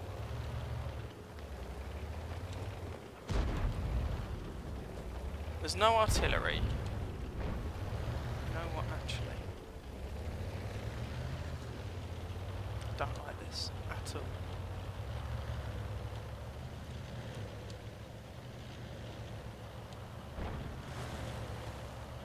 So let's be somewhere else.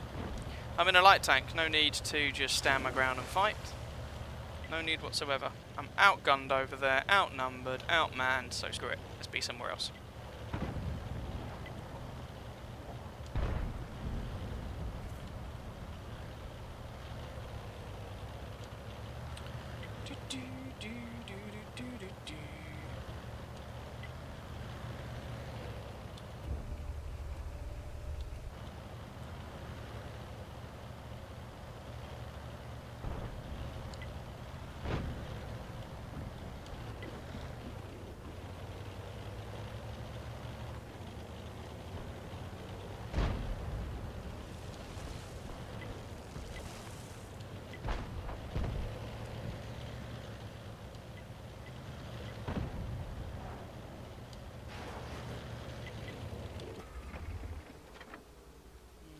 Behind a thingy.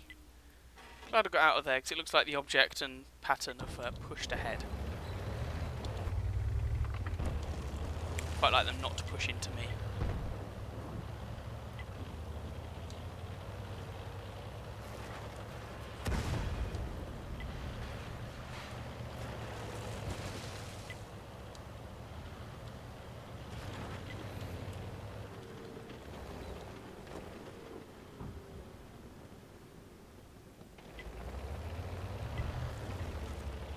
Let's try this. Ooh. So let's try this ditch, because I never play with the ditch, but never mind.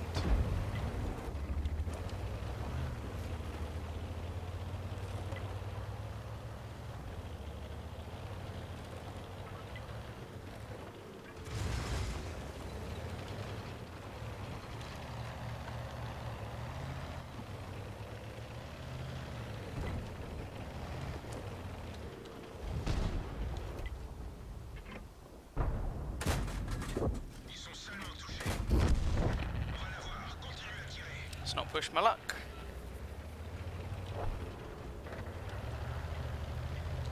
Right, TVP has gone to a better place.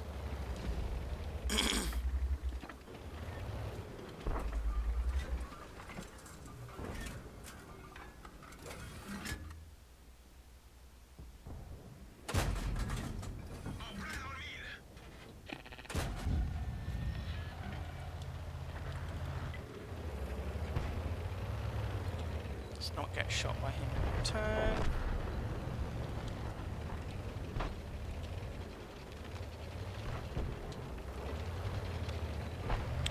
And this game is a little awkward.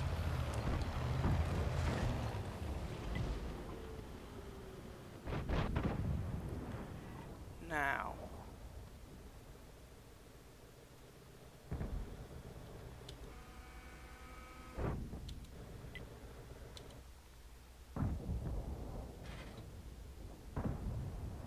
I'm pondering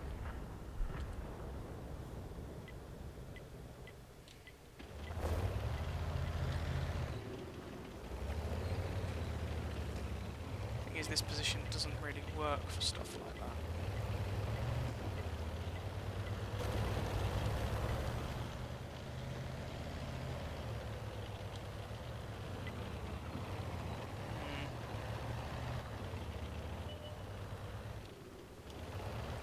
They were going to be behind the hill.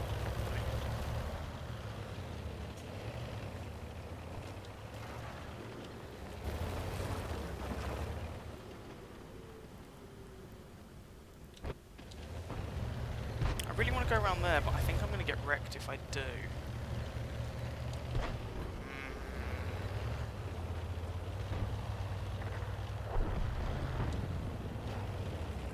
Project 430 is down. Hey, Brogster.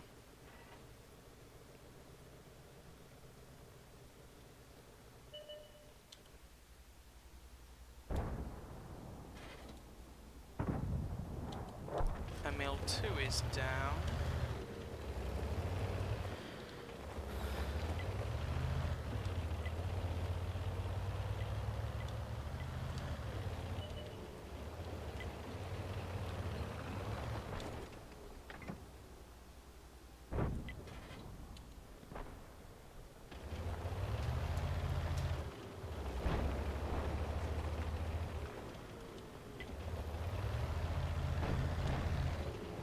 Right, back chats are closing in on the pattern. Oh, crud. This is a... right, okay, they're behind there, so I need to get out of the ditch, otherwise that T-100 is just going to kill me. I need him to come with me, and hope that that T-95 doesn't just wreck me anyway. Okay, that's a problem. Oh, whoops. Still alive! Style points! Oh dear.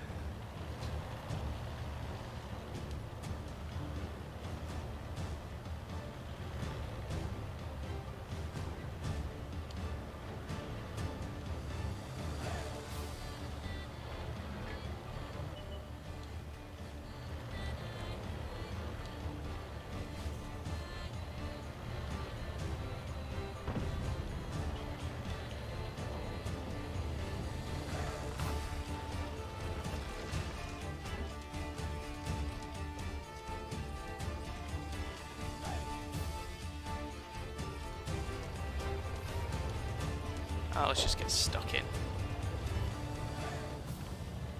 Pranced around enough. Let's try and get some damage done. A bit more assistance. It's been a very underwhelming game so far.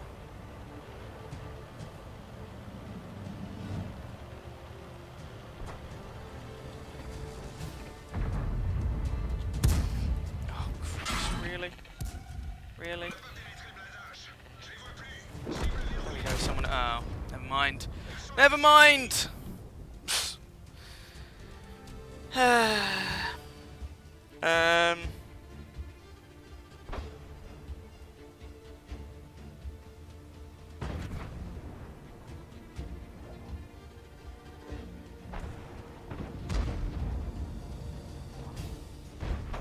Yeah, the 3D skins do look really sweet, and I think Wargaming can make a lot more of stuff like that. Fortnite is a good example, Smite, Dota, League of Legends, as far as I'm aware anyway. And if memory serves, Armoured Warfare system, where you could premiumise a tank, seemed like a decent one as long as it was made clear you were paying for the XP and credit bonus, then you'd avoid Wargaming's problem. Yes, I think that is probably a good point, Mac. Like, if you've played a gazillion games in the, I don't know, maybe you really like the Panther, picking a random example. Why not? Why not be able to have some, maybe not the same as like a tier 8 premium or anything, but it's an awful game, some level of enhanced credits and XP. I'm not having a good series of games here at the minute, am I? Oh well. On your tank, I don't see why not. Again, as Mac points out, make it clear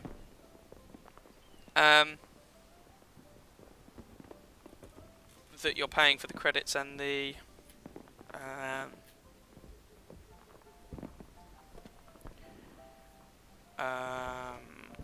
crew training ability.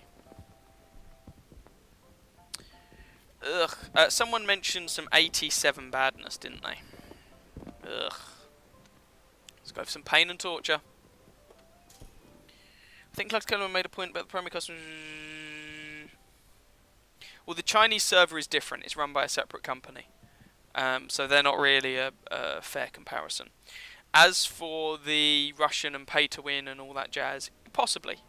And I understand that Wargaming are trying to cater for a variety of different player bases, but it's also interesting that on all of the Russian, European and American servers, sorry, the server populations have declined over the last 12 to 24 months.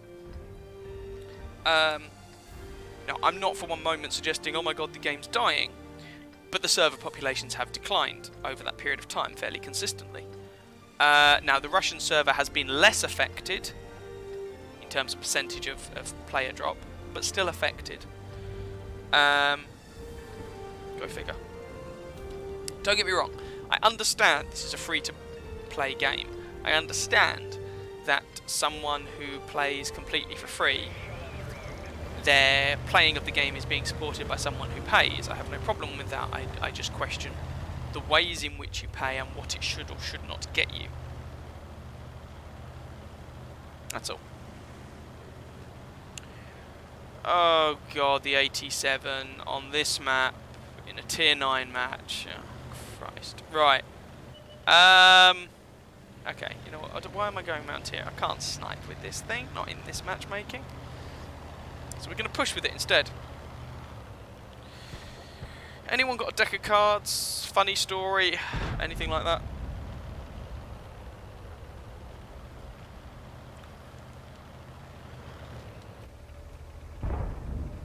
Hello, Mr. Centurion.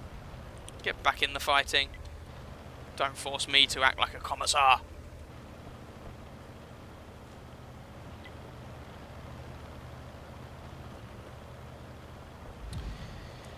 Oh, so this is the AT-7, the British Tier 7 tank destroyer. The only reason I've still got this thing is to ace it, and then I will sell it, and then I will be much happier for it. Yeah, so, Mac, originally I was going that way because my gun is on the wrong side to push the west. The problem with this tank is by the time I got myself in a position where I can use the gun on the correct side of the tank, 5 minutes the game would be over. So, I'm just going to have to run with what I've got, otherwise I'm doing nothing. The game may well be over by the time I'm suddenly doing something, and that's just not acceptable. So my spawn has kind of forced me into a poor engagement. Nonetheless, we've nailed their 2 light tanks, which is not a terrible start. One mock... yeah. Oh, yeah, I adore it. Can you not tell the enthusiasm dripping from my every word.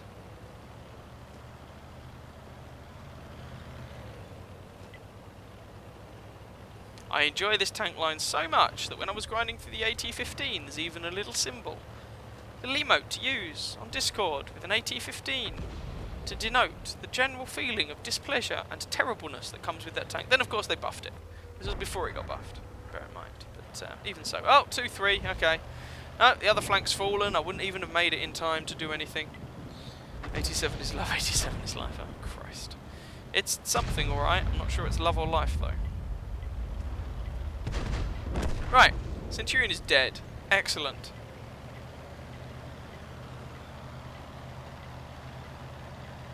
Stop spamming the blinking map.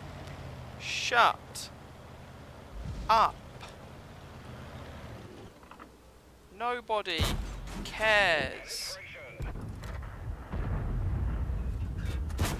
I was hoping I could squeeze in one more shot.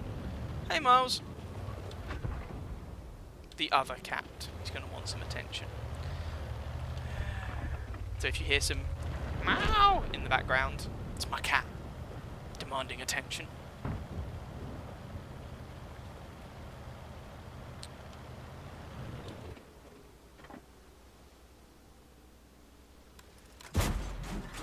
Ugh. Such a shame.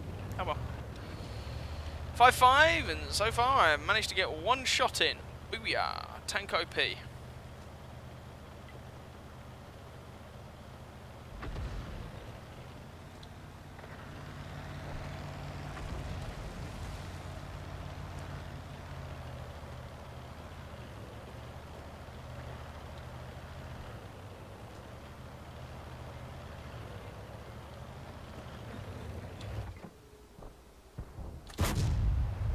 Close, but no cigar.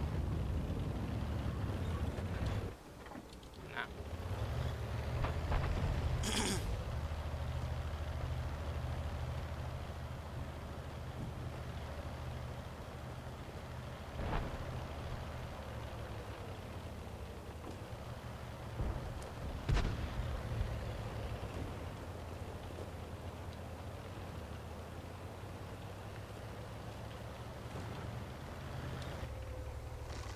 Oh, there's a rock in the way, and he's dead. Oh, my lord.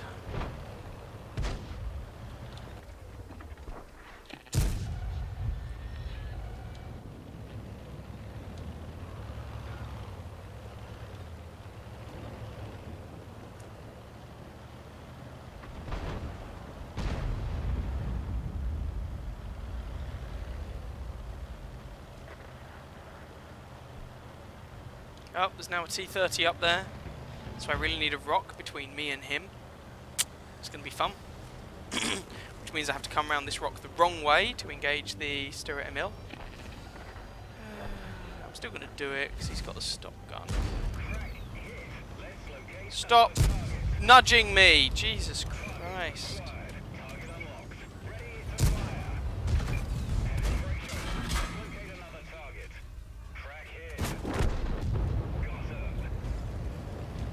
Yeah, I appreciate there's a tiger behind me who might be a problem, but there's people up here who will be a problem, so... Oh, can't penetrate him. Oh, there's only 2 of us left. Fabulous. Can't fight any of these in this position. Just can't do anything. Welcome to the AT-15. It is, in my opinion, garbage. There we go. ML1 gets me in the end. Love the challenge of the 87, the whole line. Challenge of getting to the fight while there is still a fight. It's not a challenge though, because a challenge implies you can do something about it. You can look at the map and try and predict where a fight's going to happen. Yeah. Oh, let's just... Where's that T-29 who's being irritating? Oh, there he is, of course.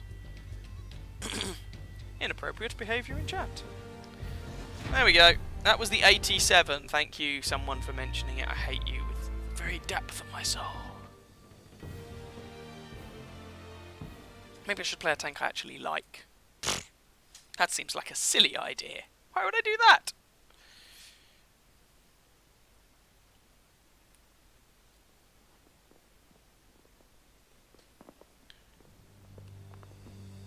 Wow. I had an awful game and I still finished 1, 2, 3, 4, 5, 6th. Booyah. That was great. Fabulous. Christ. Alright. I got a win in the prototype in the end. Okay. Fair enough.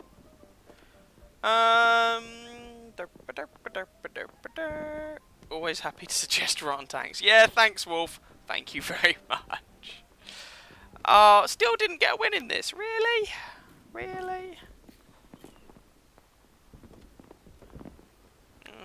Killed the looks, put some damage into a Stuart. Ugh. Hello. Cats? Which one, need I ask?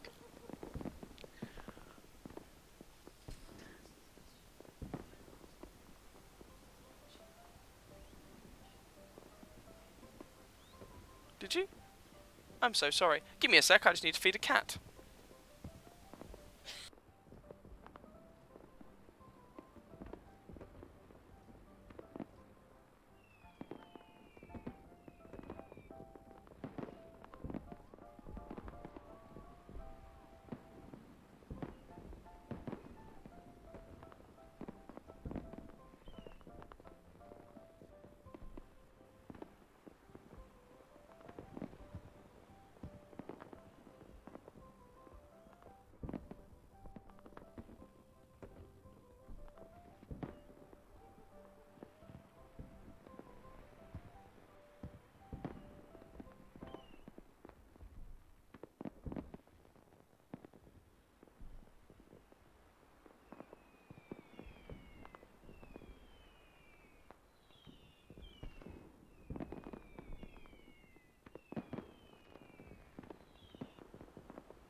Oh, I was wondering how long it would take for someone to suggest the Churchill gun carrier with the pair of you. Not too long.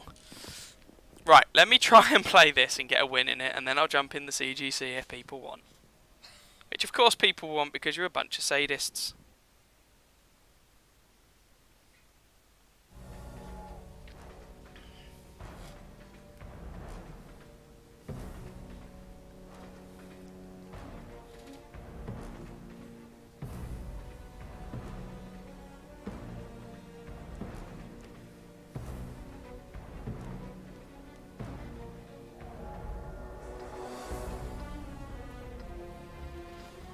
Right. Ooh, top tier. Oh my god. Now, of course, you're still in a light tank with very little armour. It can still all go hideously wrong, and the Panzer 38 NA isn't very good. But, we shall see how this goes. At least not in tier 8 match with this thing. I remember when that used to be a thing. We all know. Yes, I'm only pretending to find the CGC problematic. It's not as if it's really slow with no armour and an unreliable gun or anything. No, to be fair to it, the gun is actually pretty sweet for a tier 6 TD. Here we go again. Well, we managed to avoid any damage, that's something.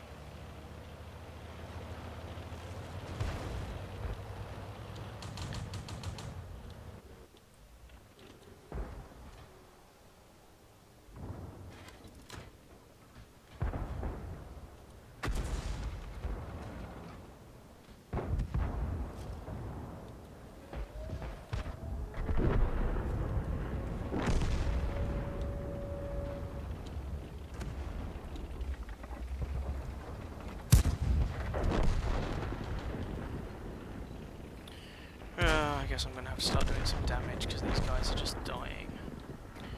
Right, no.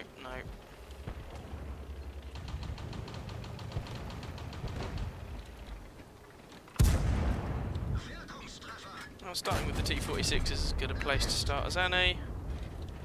And that's him done. Who's next? T-29, alright.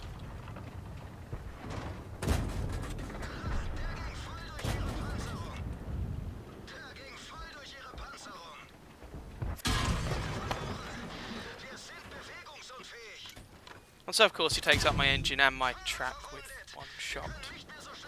Shouldn't have bothered with that, shouldn't have bothered. Knew I shouldn't have bothered, knew that was a mistake, but I still did it because I'm an idiot.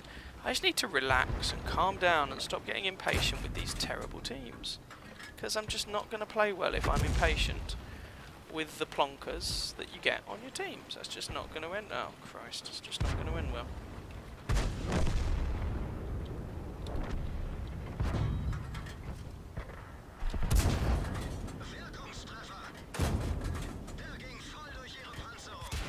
Oh, there we go.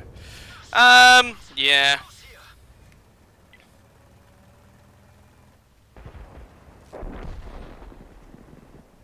The AT7, well, I mean...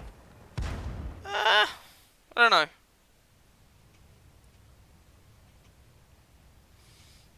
I think the AT7 itself is one of the most frustrating machines in the game.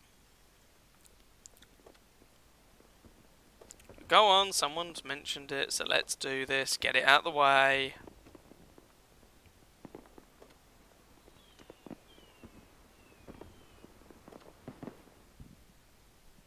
Hi, Mia.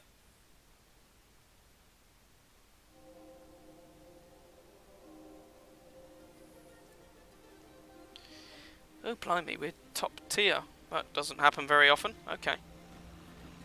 But we're on Abbey, so that makes everything worse. I hate this map so much.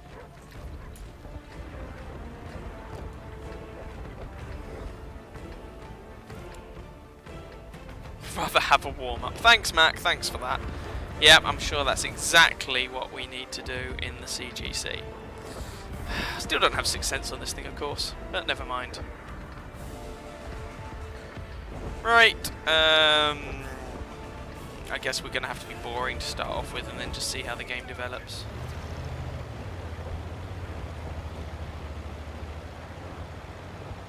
God, I just want this to go faster.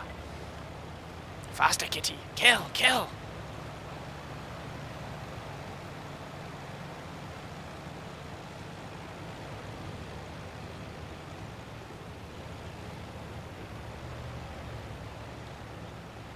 No, dudes, like, if... That's really what we're going to do. We're going to get ourselves into a position where no one could actually take a shot. And so now I'm left wondering where I'd be better served. There's clearly nothing popping up here. Looks, I would probably get out of the way if I were you, otherwise they're just going to shoot you. Oh!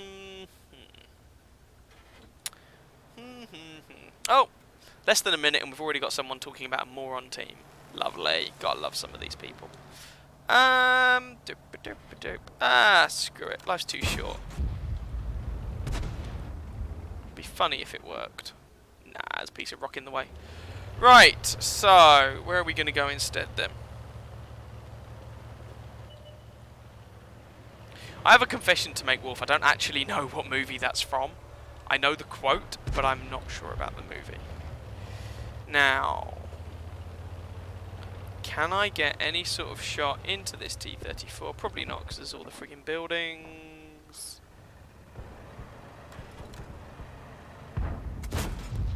Oh, armor not penetrated. We bounced off them.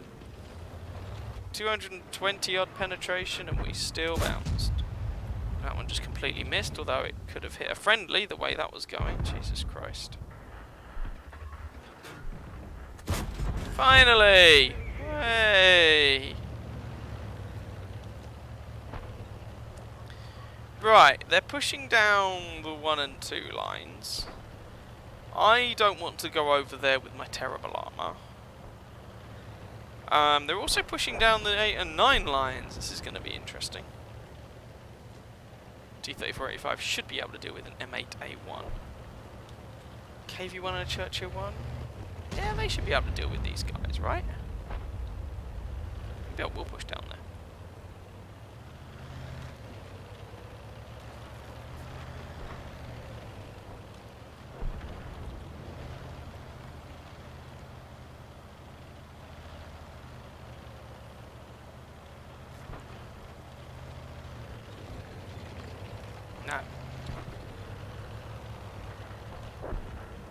Yeah, because down the 8 and 9 lines there's a lot more pain incoming.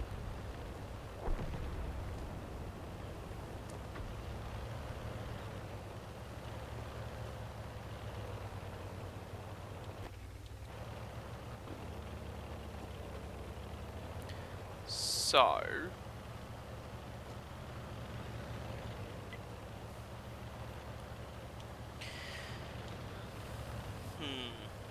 I may well need to defend the base from like the H3J3 location, depending on how aggressive they are on the other side.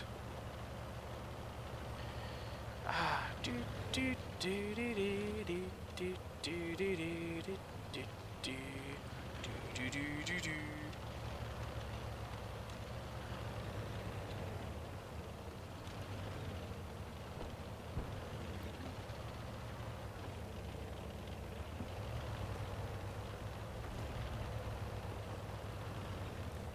It does look like they're pushing down the 8 line.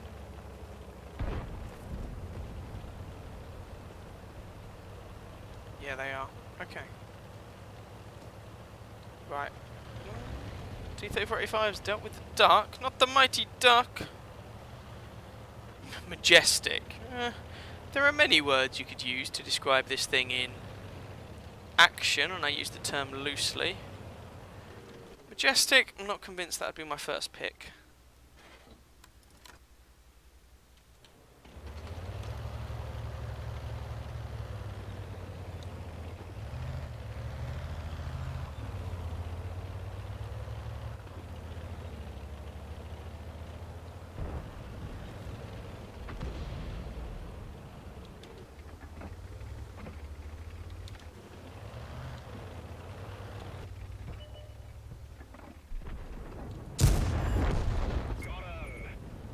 Kill number 2. ELC gets outsmarted by CGC. Mwahahaha.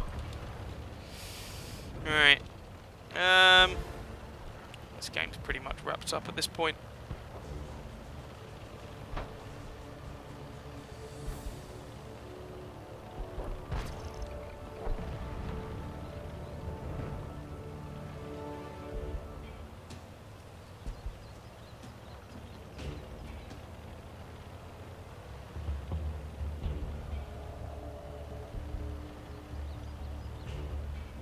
Make the tree bend a little bit. Let's see if we can pick up, I don't know, an artillery kill or something.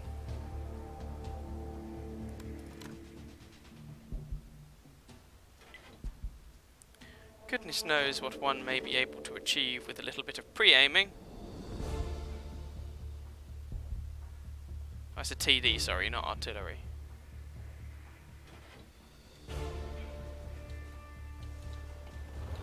Oh, he's all the way over there. Oh.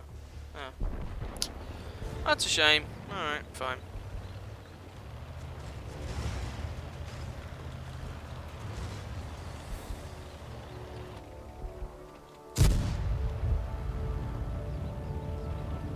Oh, that T-30. Well, yeah, the T-34 will probably kill him. Sight to stir the blood of any true Englishman. Well, like that. 3 kills, less than 100 damage done. Gun does 280 by average. Yeah. Booyah. There we go. CGC definitely carrying, right?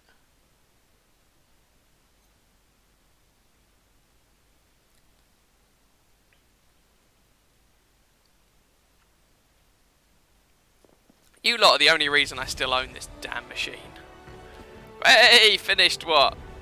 6th on the team. Booyah. What a load of rubbish. Right.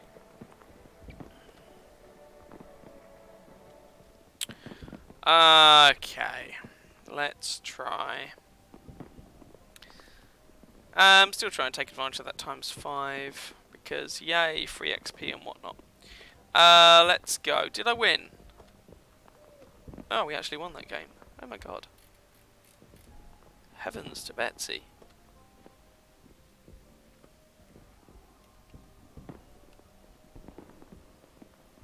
Okay, I'll take the win.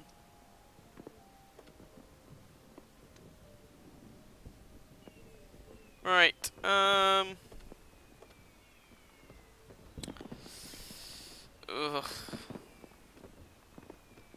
Okay, if we're going to be in the mood for playing dubious tank destroyers, let's take this thing out for a spin.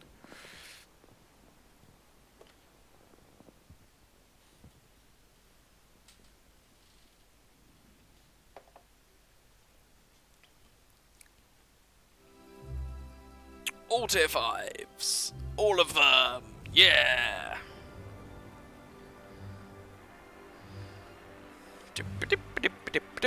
Right, so what are we going to do?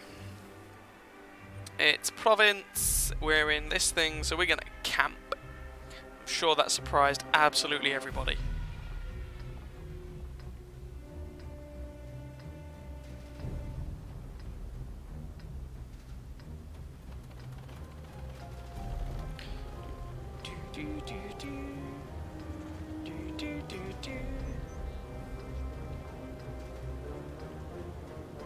I know, it is a radical concept, you're right. See, I got another mark of excellence on this thing, so I must like this too. That's how it works, yeah? What? No, I meant to go forwards, you muppet.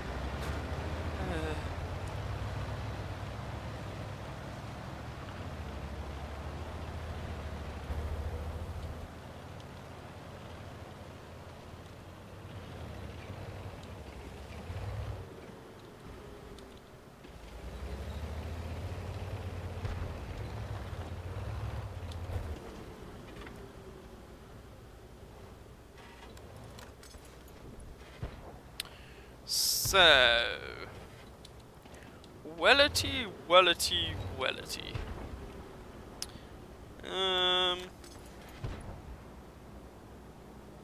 Might be a couple who pop up over here, like an Excelsior or an Experimental or KV or I don't know, something like that.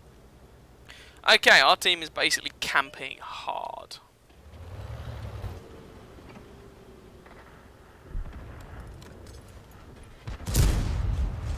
That was a pretty poor shot from me, but the guy is dead anyway. And I didn't reload in time to slap the Experimental. That's a bit sad.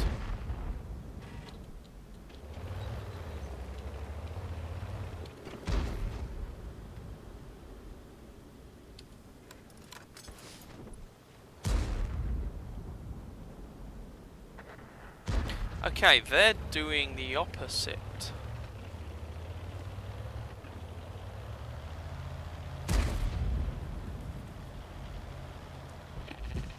Oh, I've been spotted. Great. Fabulous. Maybe this was a mistake. I should have camped even harder. God, I hate this machine.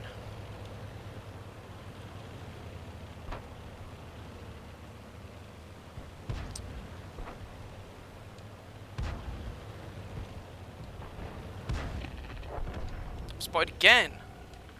Fantastic. Oh, Chaffee's up there. I'm probably dead. Yeah, I think I'm dead here. If the Chaffee's up there, then I can't do what I was going to try and do. It just doesn't work. But I can't go back because I'll get spotted. I mean, he's spamming APCR at me. This is where, you know, if he knew his ammo types, he'd be firing high explosive. I'd be dead.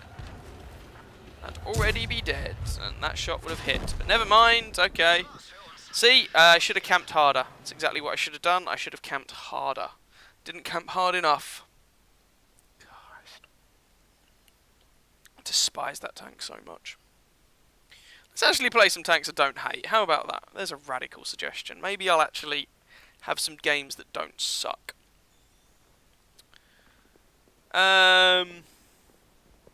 Or at least, not necessarily that I like, but that I don't hate. I don't hate the Sherman Jumbo. Let's try that. And see where that gets us.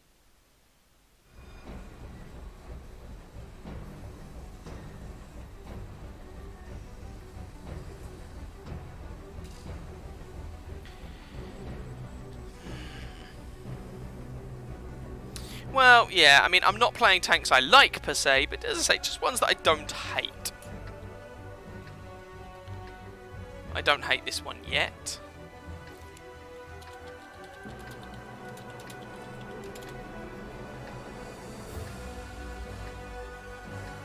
I use vents on the E25, but you could use a camo net.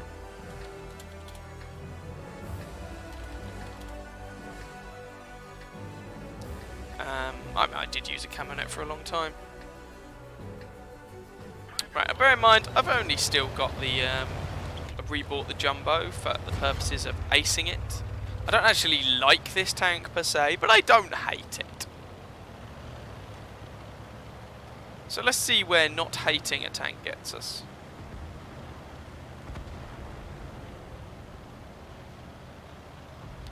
Bionics? I think he means binoculars. But I want bionics on all my TDs, that'd be amazing. Can you imagine that, bionic tank destroyers?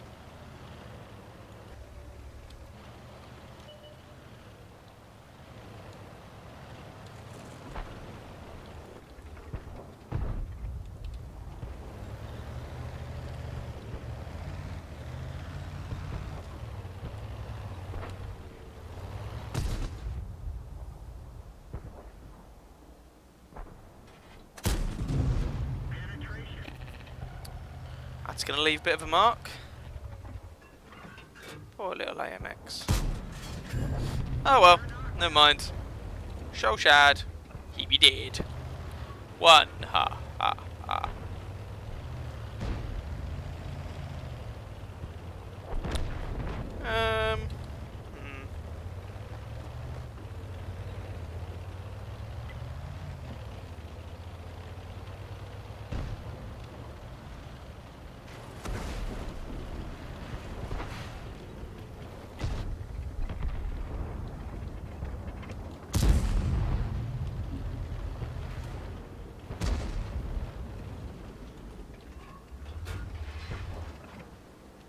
Don't really have the view range to contest that, but I might go around the side and see what I can do about their M4. No idea what gun he's using, but I guess we'll find out.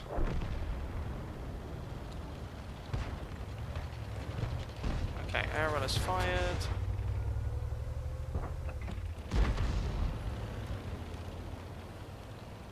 Yeah, that one left a mark on the Batchat, or the AMX, or whatever it was. AMX. It's not Batchat, this is only a tier 7 game, not tier 8, silly me.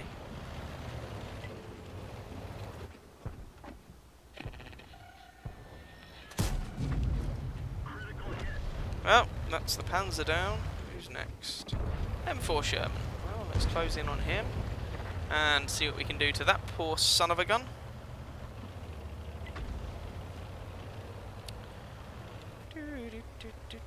Don't want to take that shot and accidentally wreck our own AMX. That would suck.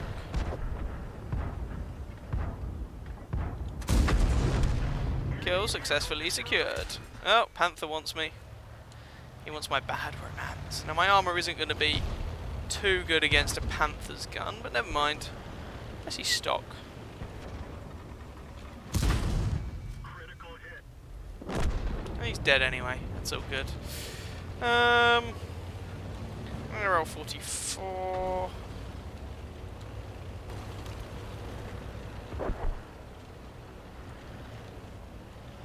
And an SU-100. Well, the ARL is pretty screwed, I should think. See what we can do to the SU-100.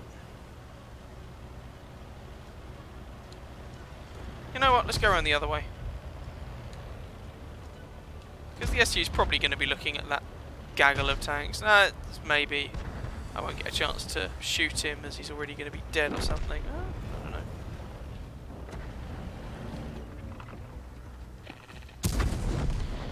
know. Ain't that a shame? Rear armour. Oh, that'd have been on target too. You're spoiling my fun.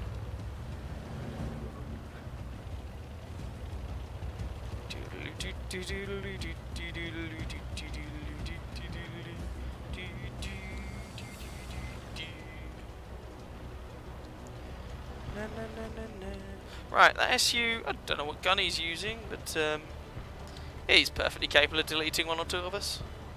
Don't know whether he will or not. Doesn't look like it. Oh, never mind. There we go. Hey, a tank I don't hate. Hurrah. Now imagine that same gun on a tier 5. Oh wait, it's on the Sherman.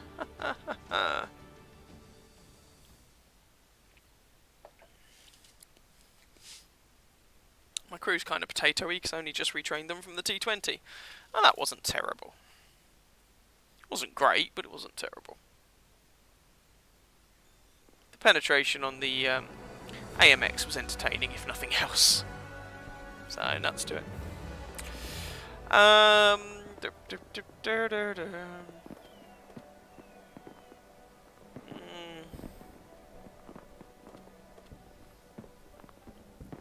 I guess in that vein I should probably play... this is not a tank I like, but let's give it a go anyway and see what happens. Can we make it work?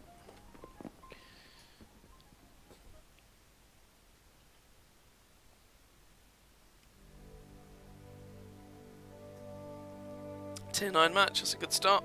Oh, Christ.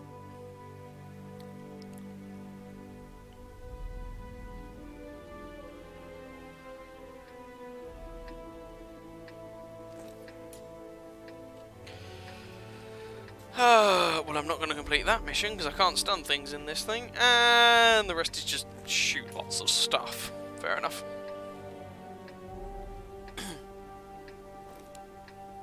Critical hits and 5k damage.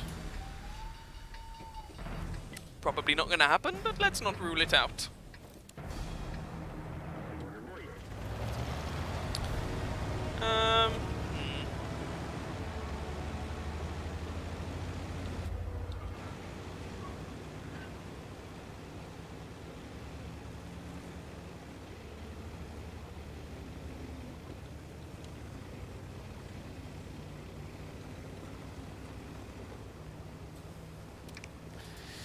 I don't hate this tank, as I said, but it's definitely not my favourite.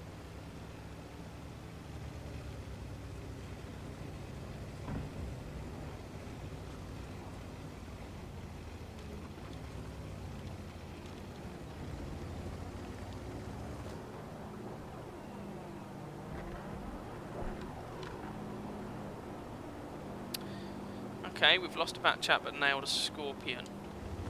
I'll take that trade, in the grand scheme of things, I think.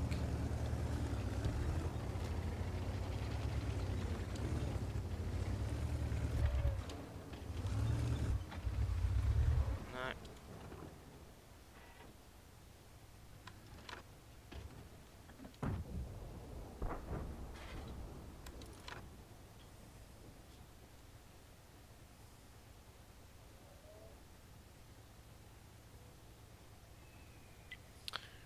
Is that not how this game's going to go? If not, then I might have to drop down one side or the other.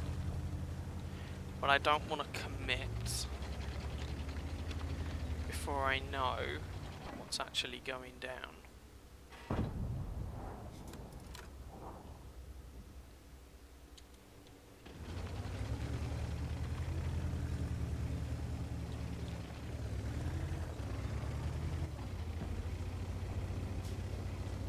So they appear to be throwing some more into the grinder over there. So let's see if I can do anything to help.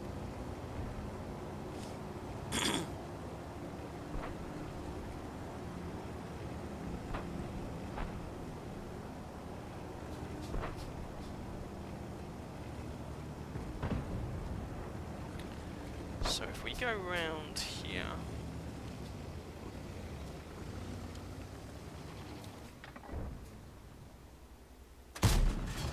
God damn it, it bounced. How sad.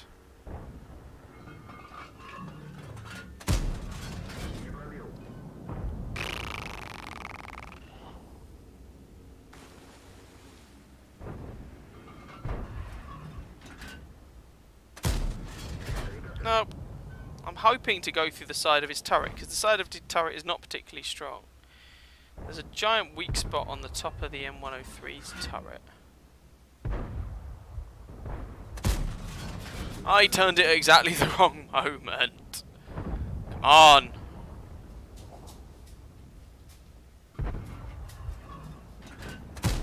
Finally! Ooh, a high roll too, to make up for it a little bit.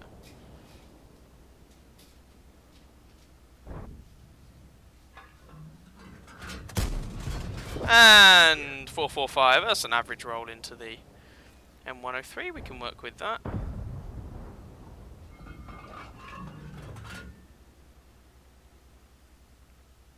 Slightly worried about that RU-251, but never mind. And now it looks like we're pushing a little bit too deep. So I got my 2 shots off.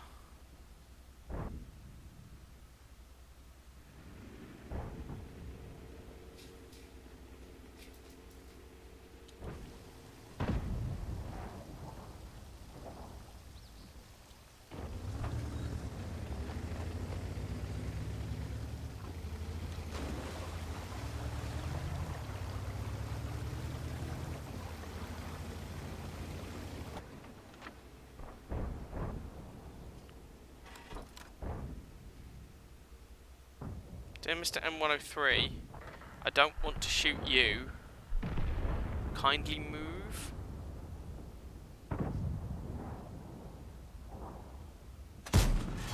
There we go, one into the side of the turret on the lever.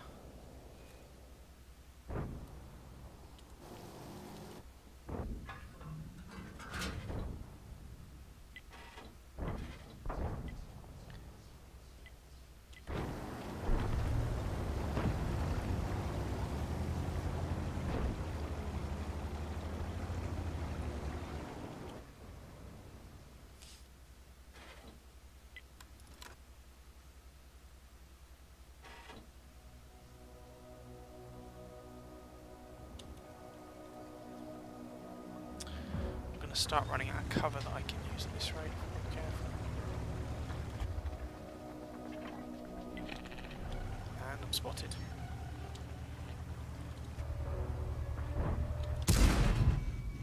Yep, Type 61 just slapped one into the front of me. This is the problem with this tank. Its armour is... ugh. Unless it is against lower tiers, its armour is very...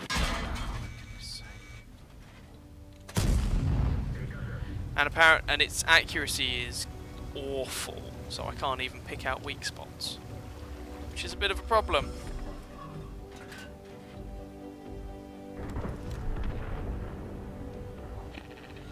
Oh, I'm spotted again. Wonderful.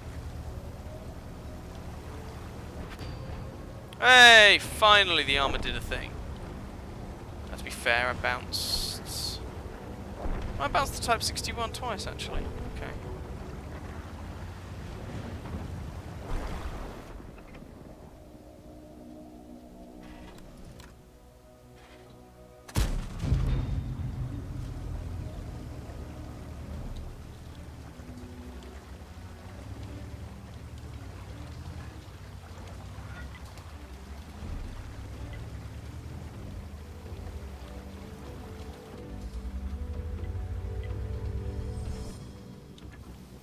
Yes, I know! Jesus Christ, what do you think I've been doing? Clearly nothing. Okay, good job, Scorpion.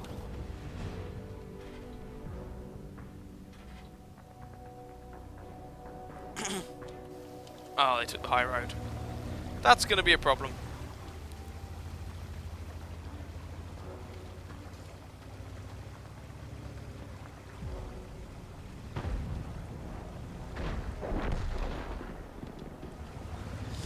That's a problem. Really?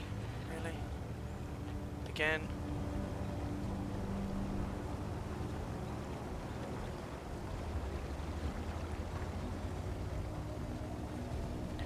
I miss the old SU-101. Not that I particularly liked it, but I miss it so much more comfortable to play than this thing.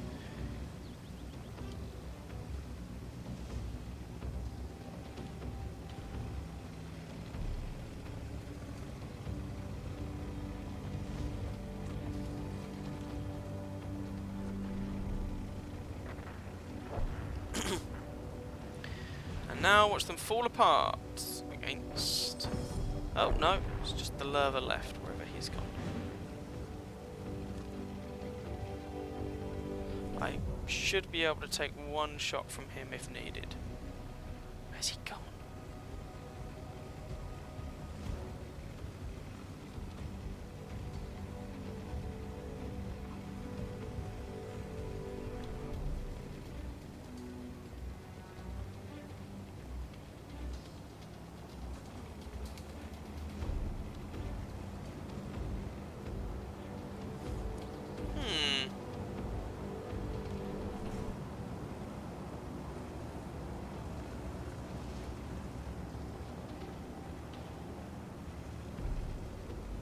Where is the flipping lurver?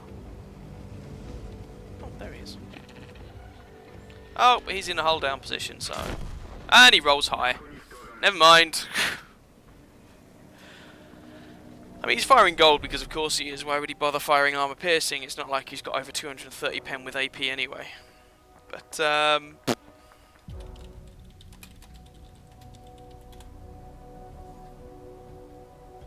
just letting the team know they shouldn't expect to bounce anything with anything. So he's packing 300 pen with APCR. Best part of. And he rolled high. Never mind. Looks like it'll be a win. There we go. Yeah, it was a win. Cool.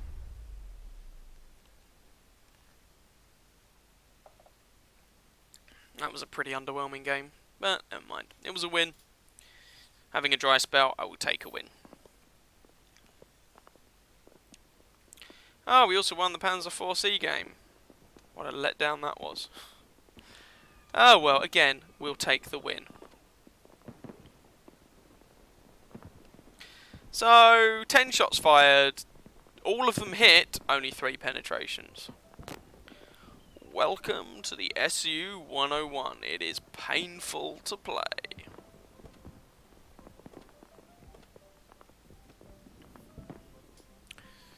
Bum, bum, bum.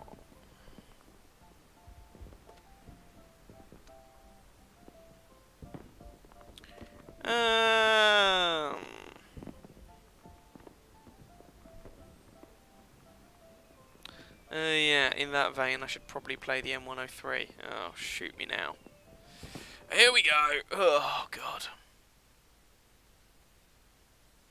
What have you seen, Brugster? Has my cat spotted a bird that he wants to kill?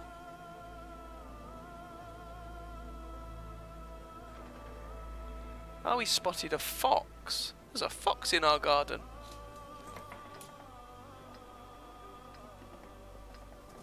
There's a fox getting out of our garden. There we go, problem solved.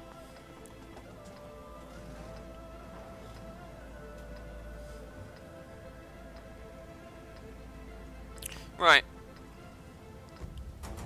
Wow, this is fun matchmaking. 2 Conquerors, an E75, 3 Object 257s, 1 Object 705, 4 T10s, 2 Type 4 Heavies, a T54 and an AMX 1390 on the enemy team.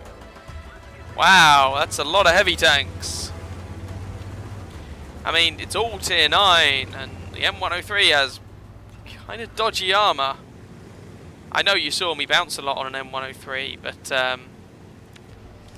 yeah, the armour is not good. So this will be interesting.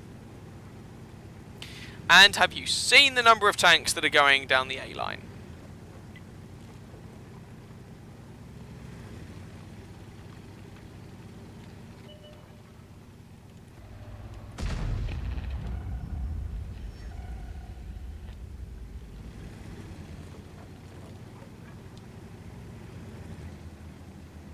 A partridge in a pear tree, touche.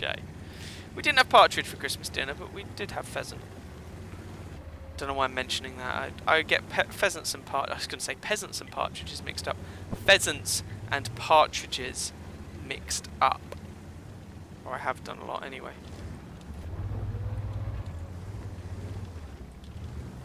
It's another corridor map. Yay! Right, this is where the guys who went to the Glacier Road should steamroll through that flank. And I guess we fight a rear action sort of thing.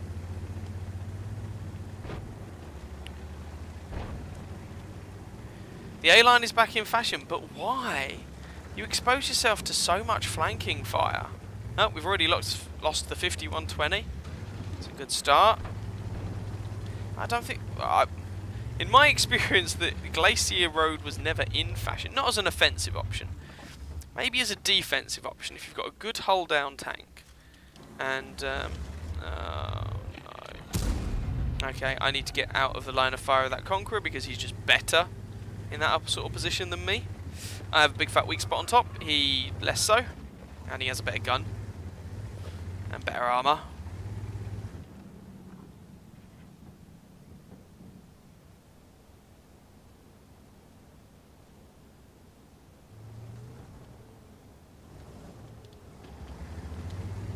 Ooh. Okay. That's a thing. Sorry dude. Wasn't trying to block you.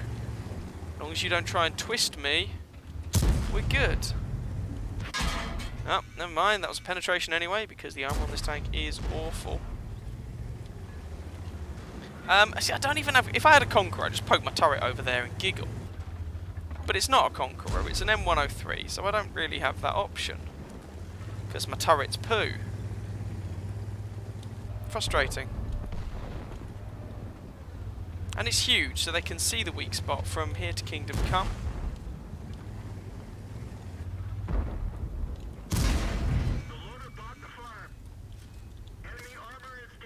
It's very difficult to deal damage in the M103 without taking damage, especially at these sorts of ranges.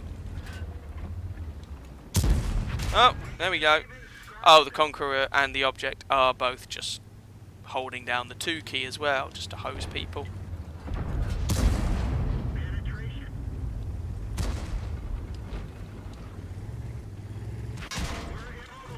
That one went into my tracks. He's going to block my shot. Not quite. Jolly good. I mean, we've still bounced like 1600 damage, don't get me wrong. Take his track out.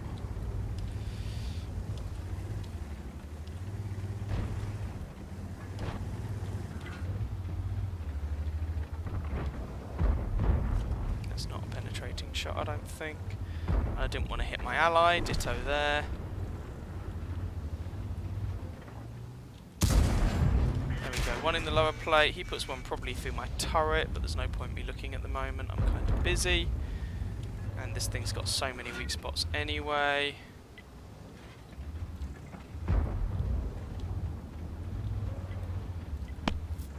I'm sorry for knocking the mic. Those T10s, if we're probably going to get our bums. It's going to be slightly problematic. There goes the 257. Incoming rectal T10s. Hopefully that T54 can deal with them. Nope, rectal T10s are coming. Prepare thine butts for a smacking. You see, I tried to do something about the T10, but it just exposed me to the 257. That sort of awkward situation where you're damned if you do and damned if you don't. Because the T54 has not done anything, well, I mean, they're far too late doing anything about that T10, so we lose this entire flank as a result. Oh.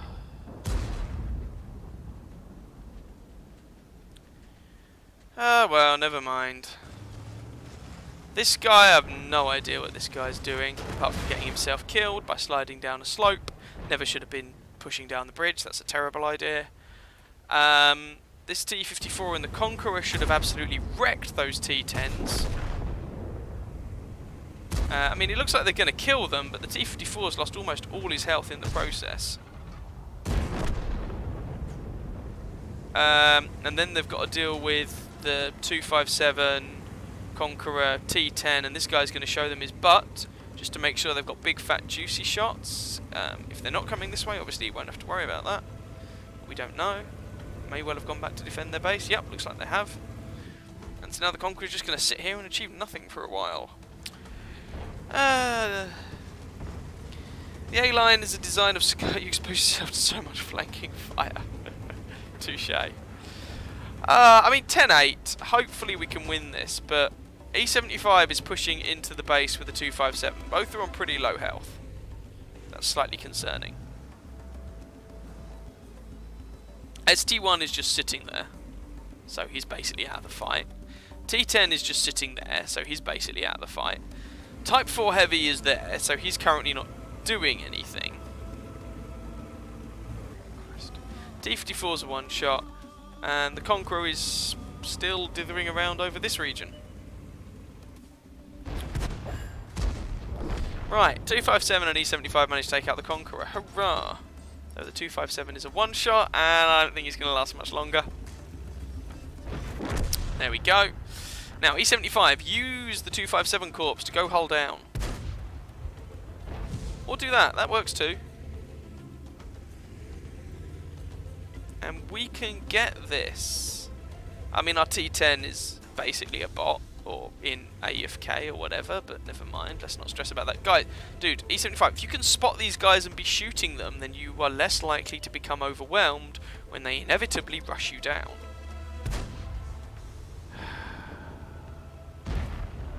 And then we lose the flanking opportunity. And we give them away back. Don't shoot the Type 4, what's the point? Shoot the 257 or the T10, something you can actually damage. Oh, Christ.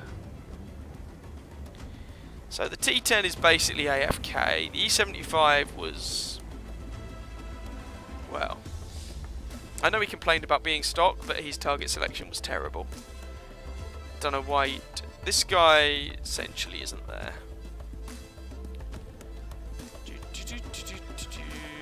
I think we are going to lose this.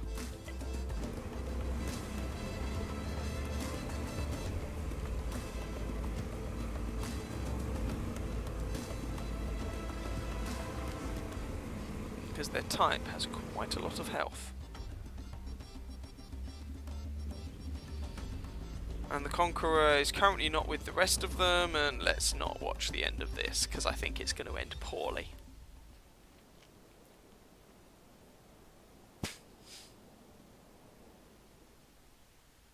I'm totally up for being wrong.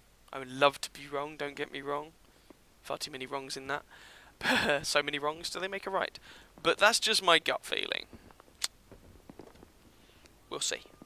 We'll see.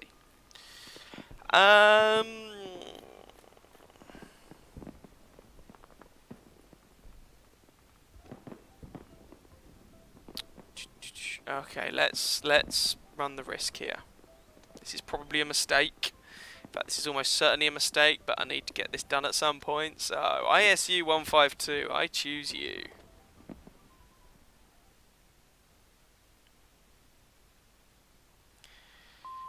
I hate this map. Oh dear.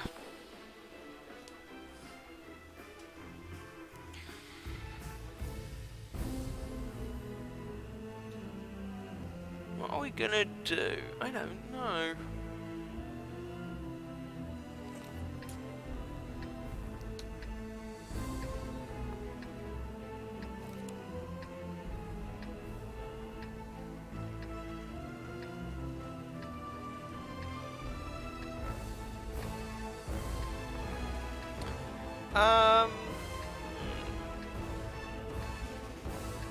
Honestly don't know what to do in this thing.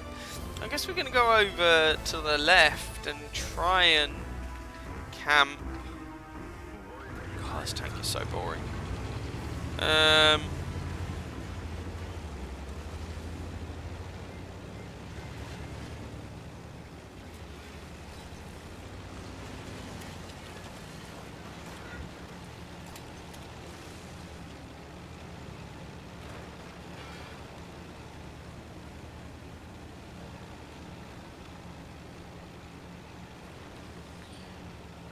Right, my crew's a little bit derpy in this, just bear that in mind.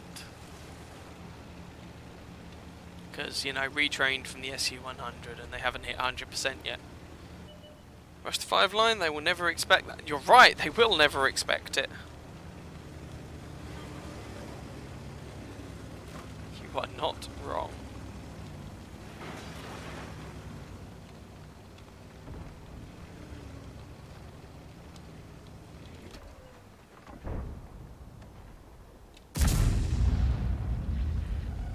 I thought I'd give that a punt.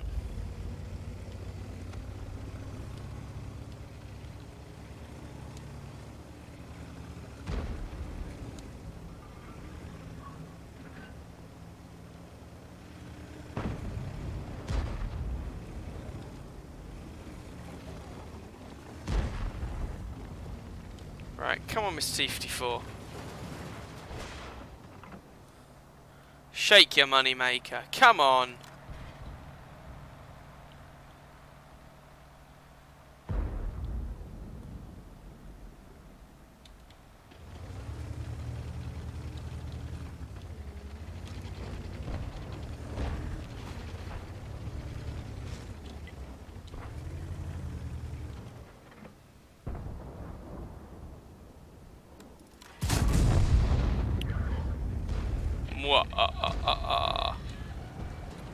Nobody can resist the power of massive cannon, though I am worried about all these tanks.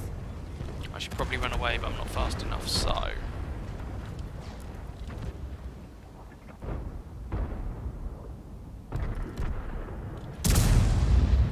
878. That's gonna leave a mark.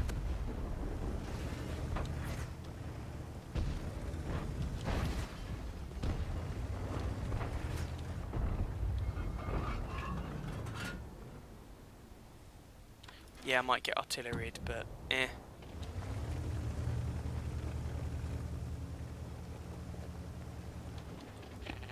Oh no, I'm spotted by moving back. Bother. Oh, I haven't resupplied consumables to this. Well, this is gonna suck. Oh, and I just completely missed. Oh, it's my own fault for not resupplying consumables. That's a shame. Well, never mind.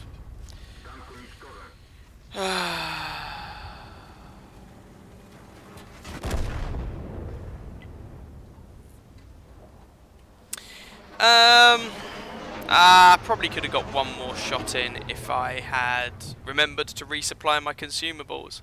IS-3A was shooting heat because why bother engaging your brain when you can just spam premium ammo everywhere? Watch the team lose. Right. If it's true that we're going to be allowed to veto 2 maps, which maps would you choose, assuming you can't change from tank to tank? I've not heard anything about being able to veto maps, but my 2 maps, first map out is Abbey, no questions asked. I despise that map, that can go and die in a fire. Second is probably Mountain Pass, don't like that map either. So probably those 2. I hate Abbey in everything. Can't stand that map. Really don't like it. And yeah, Mountain Pass, hate that map too. Though I have not heard anything about being able to do that, so make of that what you will. God knows why they don't have automatically resupplying consumables by default, but never mind, I'm sure they can find a reason. So I'm probably going to have to play the ISU again. Let's drop it down a bit.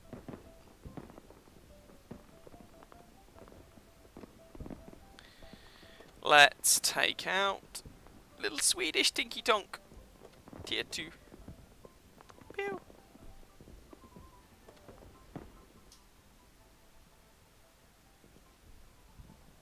But I don't personally think you should be given... okay, do I?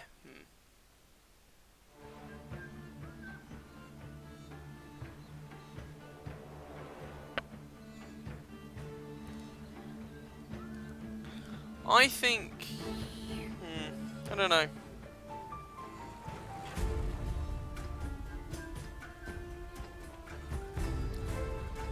3 Sixth Sense for every tank. I mean, that's an Armoured Warfare style thing.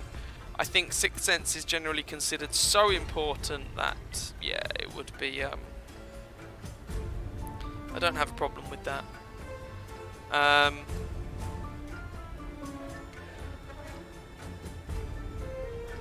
I'm not sold on the idea of being able to exclude 2 maps though.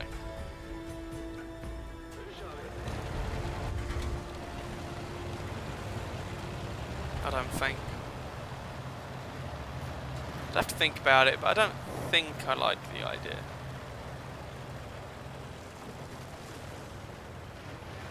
What am I doing? Let's go over here and see if I can spot anything. Tier 3 match, so there's that.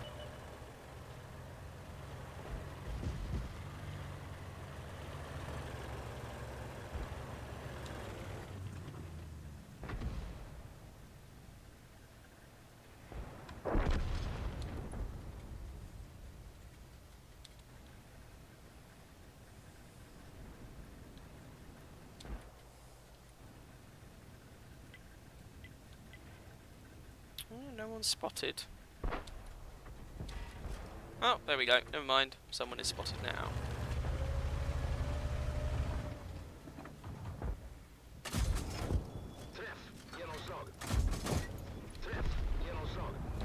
There we go. One down.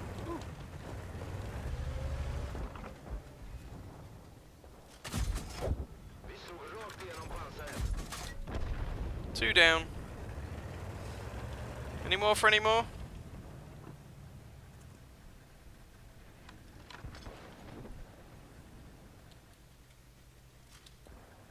Oh, there's another one.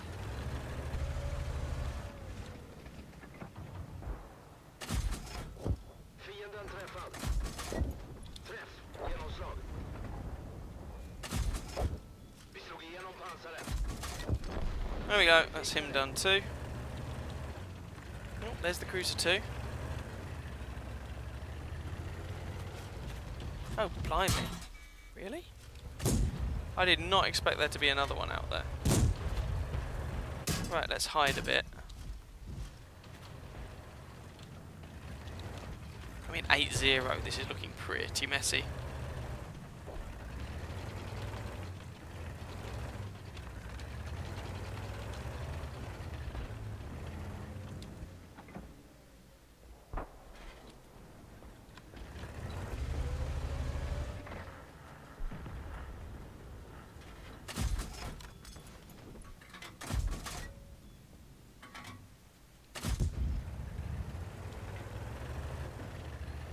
No, we lost to H-35.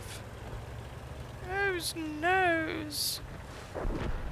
And an MKA. Now that thing seems ridiculously powerful for a tier 2. Unless I'm missing something. I haven't played it yet myself. That thing seems stupid good.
There we go. Hurrah!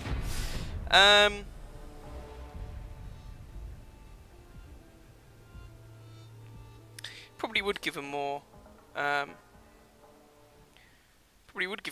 definitive feedback, but here's the thing, and this might be controversial. I don't want Wargaming to listen to what the players think they want. Oh, first class. Because people are really bad at working out what is in the best for a game. And I think, I don't really know for sure, but I think there has been far too much of doing things because people say it's what they want. I don't want that. I want them to use statistics, I want them to use hard numbers, etc. I'm slightly biased there due to my background, but that is what I would prefer. I know, I appreciate the paradox of saying I want, and then saying I want them to listen to people less, but asking them to listen to me. I appreciate the paradox of that, but it is what it is. I know, they were queuing up ever so politely, and that little guy was just, it wasn't on. Wasn't on at all.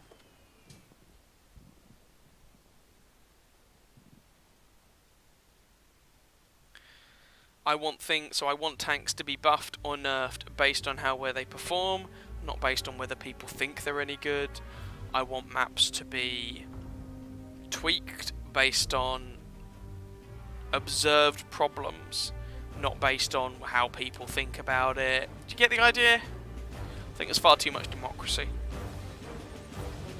Democracy is something that you use when you've got nothing better. It shouldn't be your first resort because it's pretty poor, in my opinion. But that's just me. That might just be me. Oh, tier 2 game in this thing. Oh, this will be fun. Sorry, tier 3 game in this thing. My apologies. Tier 2 would be better. So my armour ain't going to count for much, and that's the only vague strength this tank has. So this will be interesting. Let's put it that way.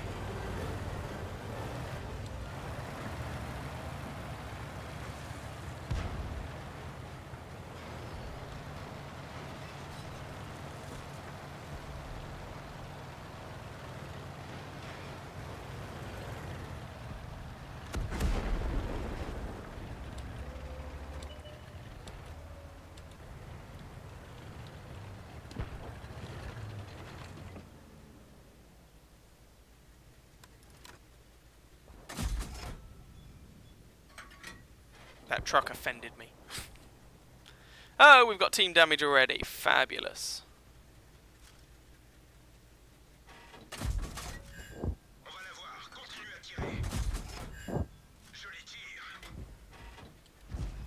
Right, there's a couple into that fella. 7 TP there.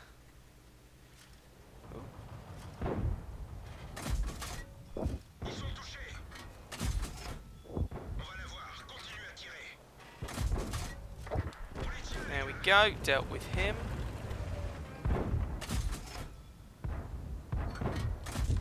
He's done.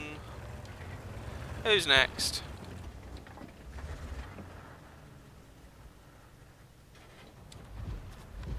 L60 out there, medium 2.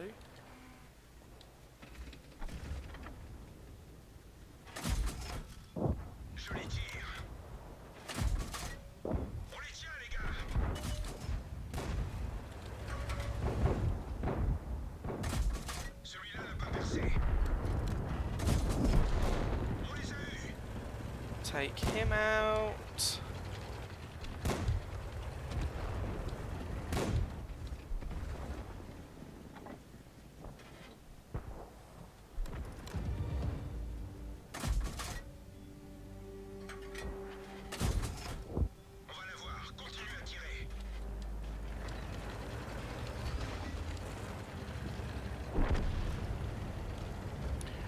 Right, see if we can pick up a few more kills.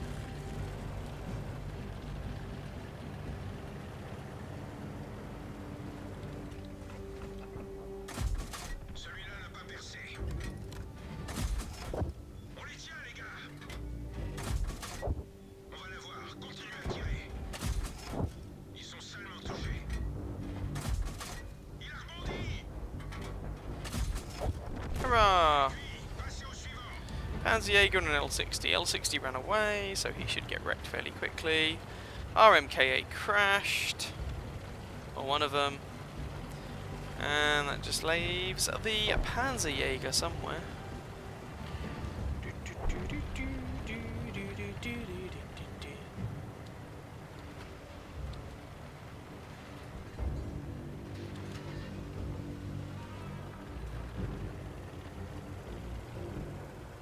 There we go. Probably second class or something. Maybe first if I'm very lucky.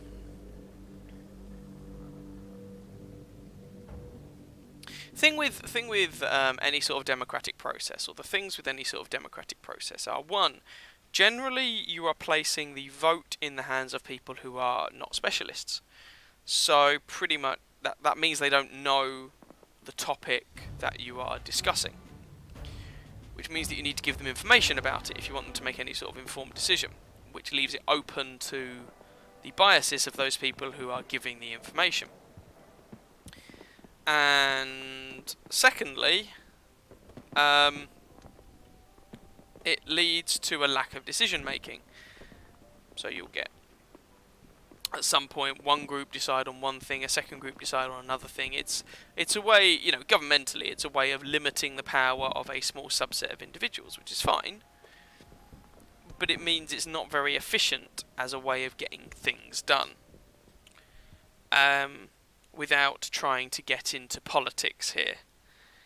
I mean, it's the reason why, as a general rule of thumb, I am opposed to a referenda of most descriptions. I think they are a bad way of handling something. I'm specifically not trying to mention a variety of different words, but I'm sure some of you will get the idea. Wolf seems to have kind of got part of the general gist, but I don't really want to bring politics into this. But yeah, I would much rather a meritocracy where the people making the decisions are the people who know the most about the situation and hence are the best positioned to make said decisions. You know, politicians, you vote them in, their job is to do politics. If they just say, oh no, we're just going to have a referendum, that's them not doing their job, in my opinion. But anyway, this is about doing stuff in World of Tanks, but I think the same applies. I think I don't want them to go by what the player base want, what the player base say they want. I want them to make decisions based on game design, based on statistics, based on, you know, hard facts and numbers wherever possible. You get the idea. I was going to go the other way. A bit late now.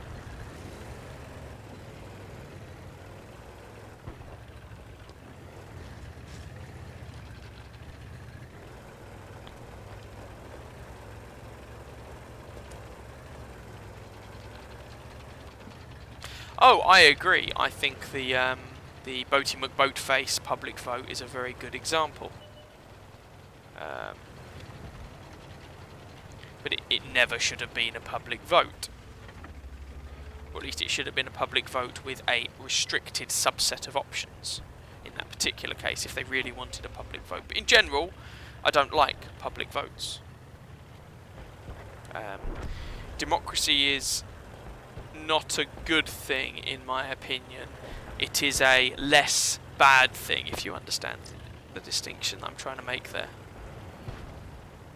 Like I say, it focuses on limiting the power of a small group of individuals. It does not focus on effective and efficient decision making.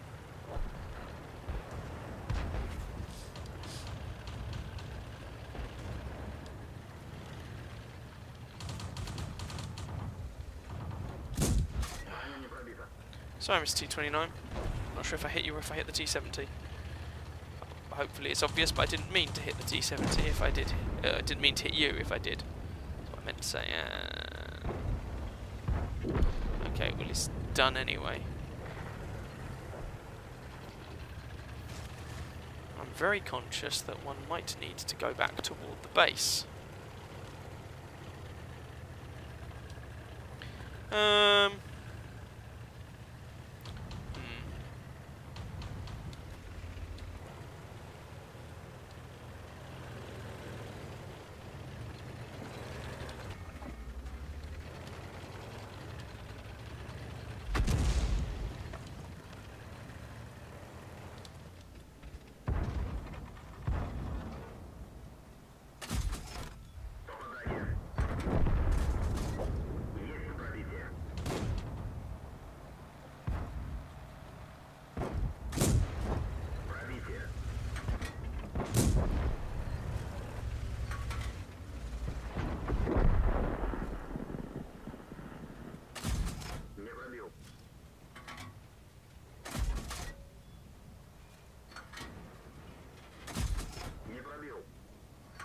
This is a pretty unpleasant gun to use.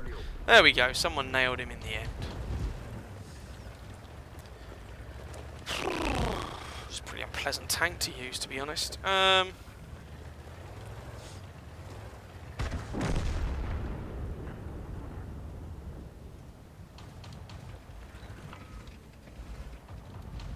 Screw the gun depression on this thing.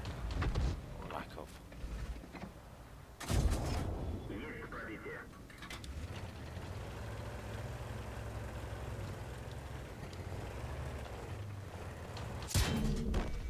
Oh, he's switched to gold. Oh, he was firing gold anyway, never mind.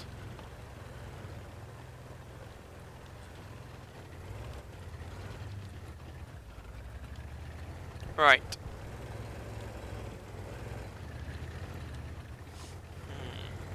thing with the MK8, it has some armour, it has, as far as I can work out, a good enough gun, and it has 200 hit points, which is more than most other, or pretty much any other tier 2. Let's not forget, it is only tier 2. Go figure. Right.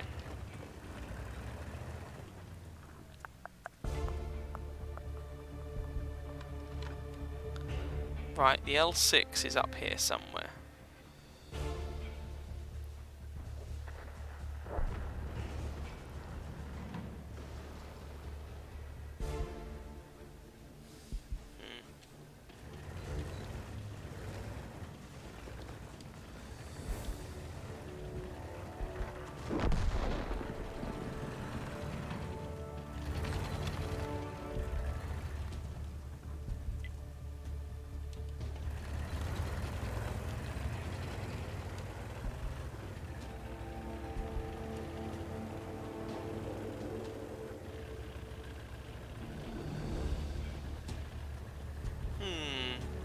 See if we can find that guy.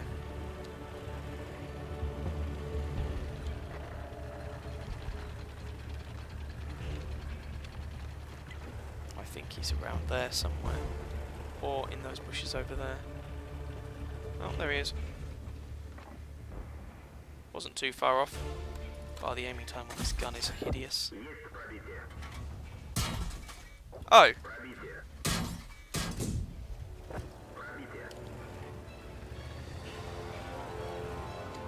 Think they'd have a shot, but apparently, oh, and he's managed to get behind a rock. Fabulous. Apparently they do.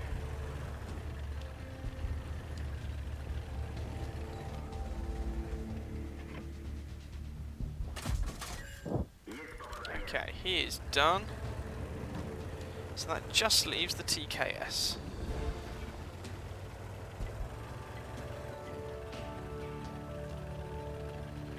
Now, if he was close enough to be hitting me with his little auto cannon. Ah. He's over here.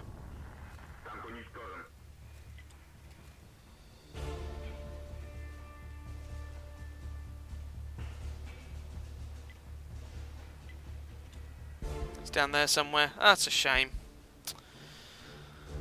Never mind. That's how he was able to shoot me. I thought it was weird he was able to get me from over there, but I should have kind of paid a bit more attention to the direction he was shooting from. Ah, well, never mind.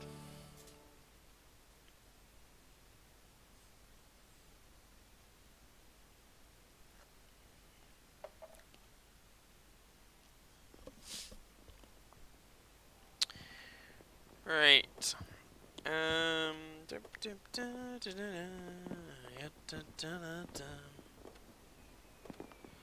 Oh, we did do that one. Yay!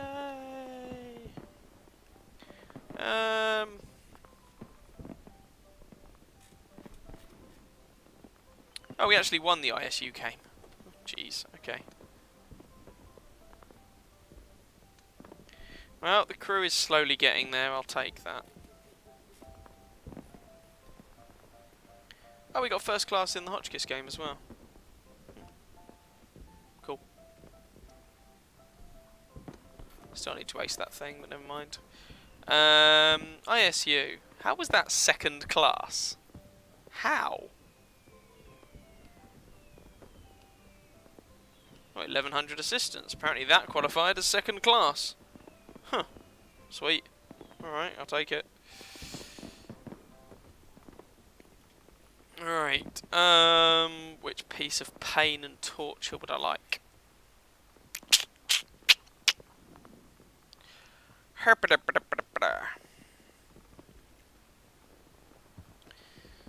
haven't played a light tank in a little bit. Let's take a light tank out.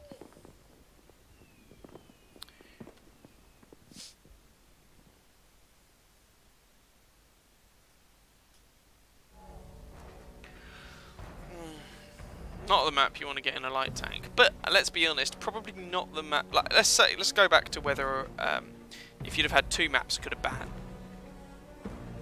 in this thing. Himmelsdorf. Actually, the other one might have been this.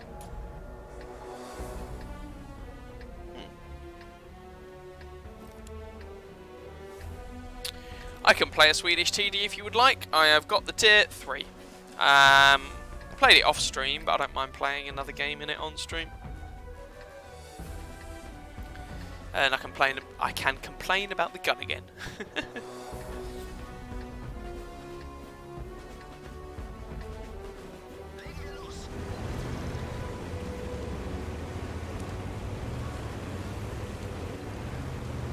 Get out of the way!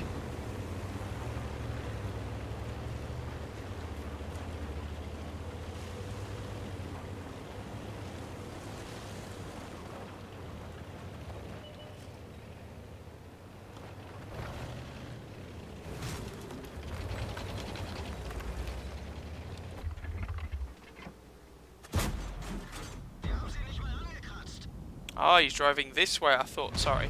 For some reason I thought he was driving the other way. Probably because I'm stupid. Alright, fair enough.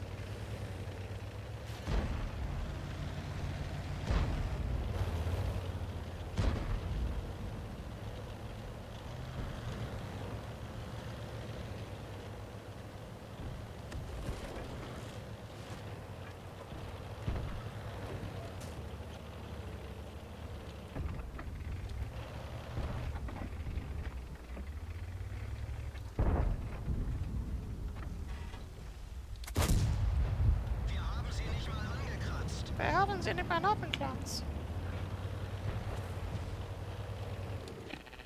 Oh, I'm spotted, apparently. Magic. It's a kind of magic. It's a kind of magic.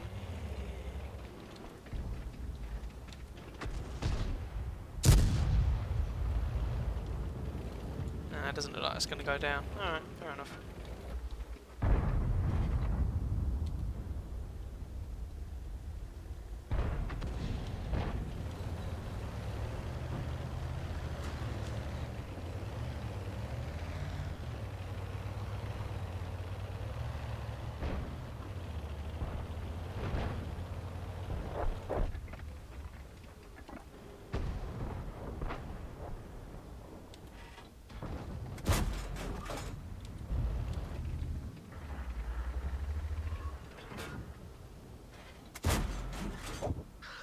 Hello, Mr. Object 704. How are you today?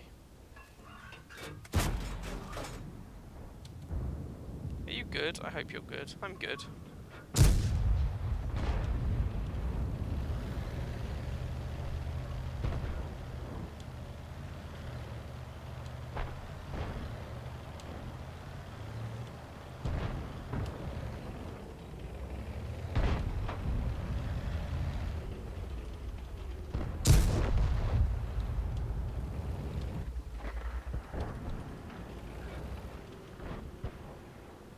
Is he behind the building? It doesn't look to be the case.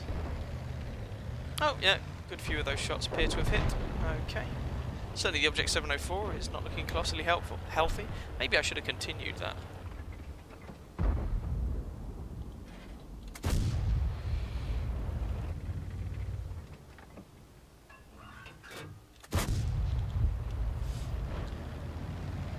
Hopefully that HE round hit. This thing, much like the RU-251, does get pretty good HE rounds.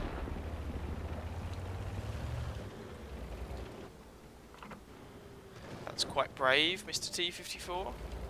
I mean, I like brave, don't get me wrong, but that's a bit brave.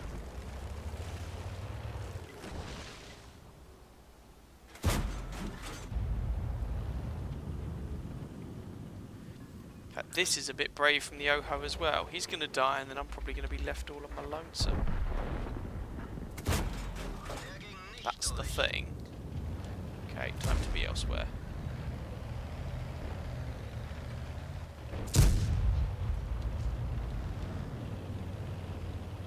Let's go and do something about that Tiger 2. If I can actually make an impact on at the moment.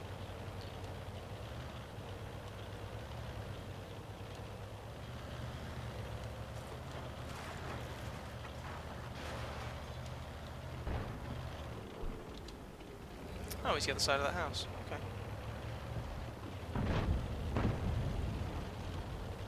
Oh, jeez.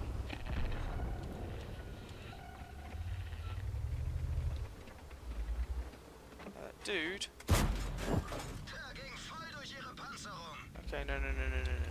Let's not get shot by that. That would be unpleasant.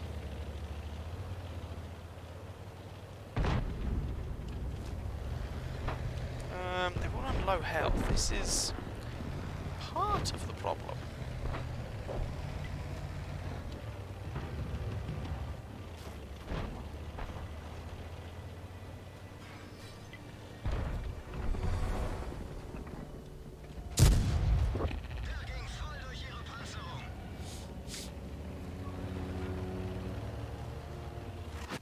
Ah.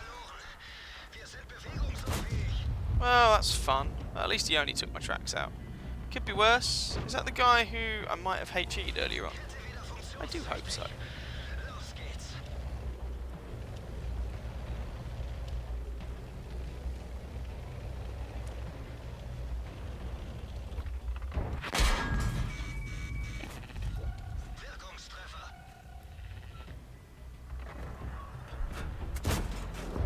Goodbye, Mr. T-34. Oh wow, they've just murdered the team so that this is nice and even. Wonderful. Right. My S3A doesn't have a huge amount of health to work with. Object 705 is an Object 705. This is going to be messy. Right, what can I do at the moment? I can try and protect the flanks of our WZ.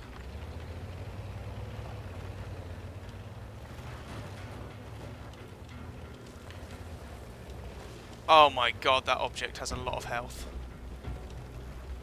Oh no. Ah! No, I can't keep him alive. This is a loss, I think.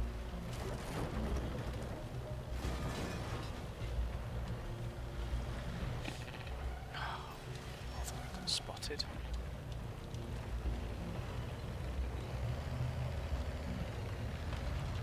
They're just going to come for me and then I'm dead. See, I can't even. That's so frustrating. Should have loaded a HE round with that. And again, that did the job, and now the IS-3A is going to kill me. Yeah. Ah, it's annoying.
With the IS-3A, sorry, because I was just fighting it, what I think would have been interesting, even if they wanted to keep the mechanic as was, give it the IS's gun, 175 pen instead, see how that goes.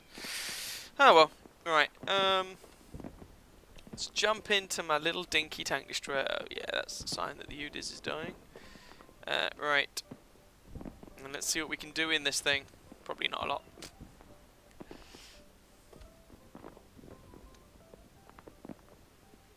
Pew pew!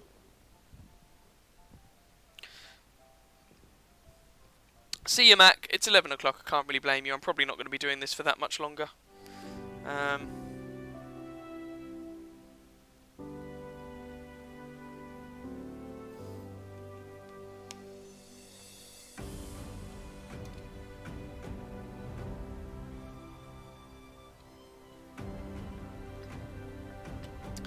Now that was supposed to read light wheeled vehicles are some of the most dynamic in the game. What of course it actually read was wheeled vehicles are some of the most dynamic in the gay. Oh, wargaming. Wargaming, never change. The thing with this gun that okay, so yeah, I take your point, Wolf. The thing with this gun that isn't going to change, regardless of how good my crew is the god-awful shell velocity. It's horrendous.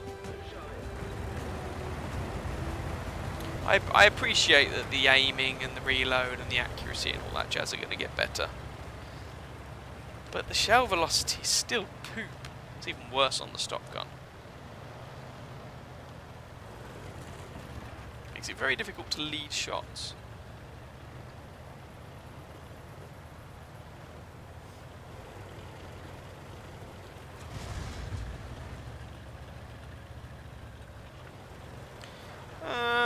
But let's give it a go and see what happens.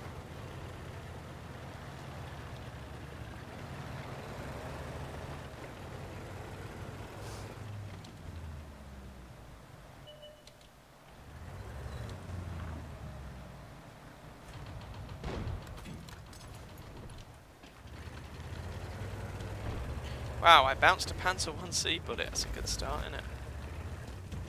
I don't think he was shooting at me.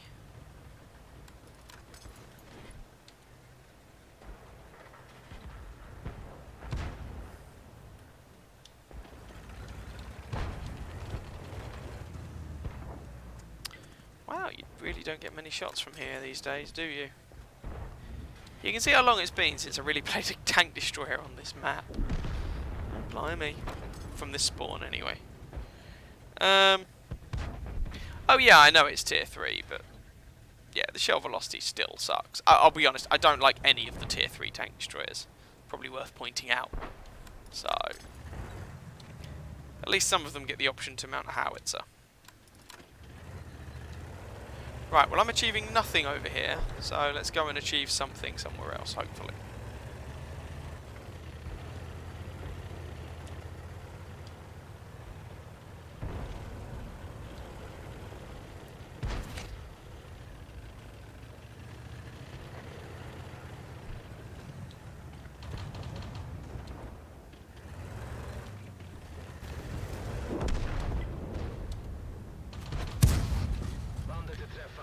Oh, here we go. No.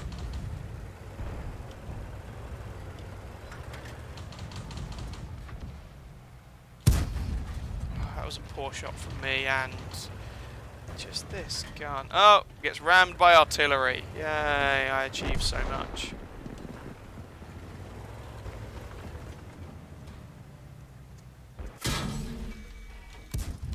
Missed. Artilleried.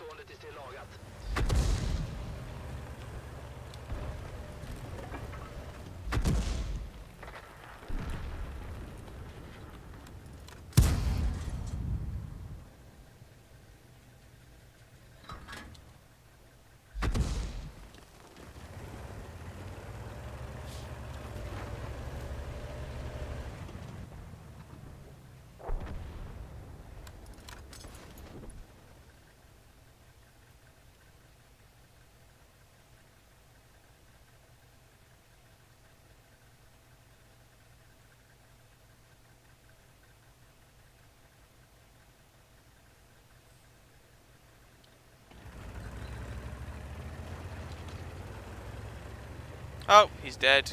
Cool. Yeah. I'll be honest, so far I stand by my original assessment of despising this machine. Go figure. Don't really... I mean, he's got... Ooh, no. He's got good alpha damage, I guess. I can't get into a close range fight with the Panzer 1C. He'll destroy me. But good alpha damage isn't enough. Like, I don't like the ISU 152 either.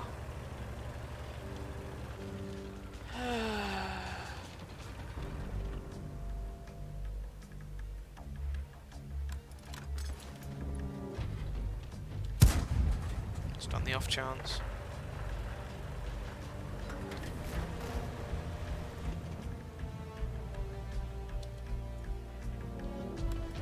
Right, P26 is coming. He's probably just going to kill the guy now.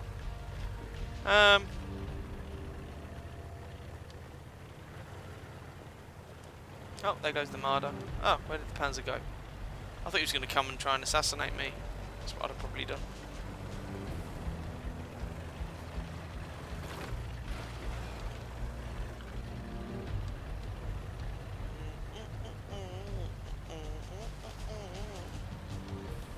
The mobility's not terrible. Credit where credit's due.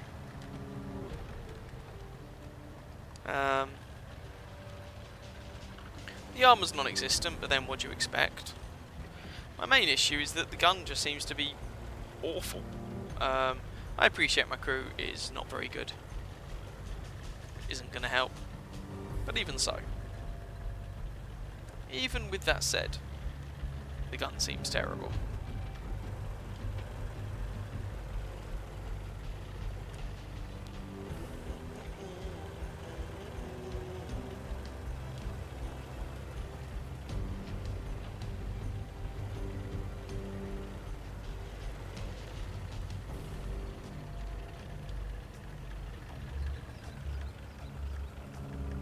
Where is he? Oh, for goodness sake. Nuts to this.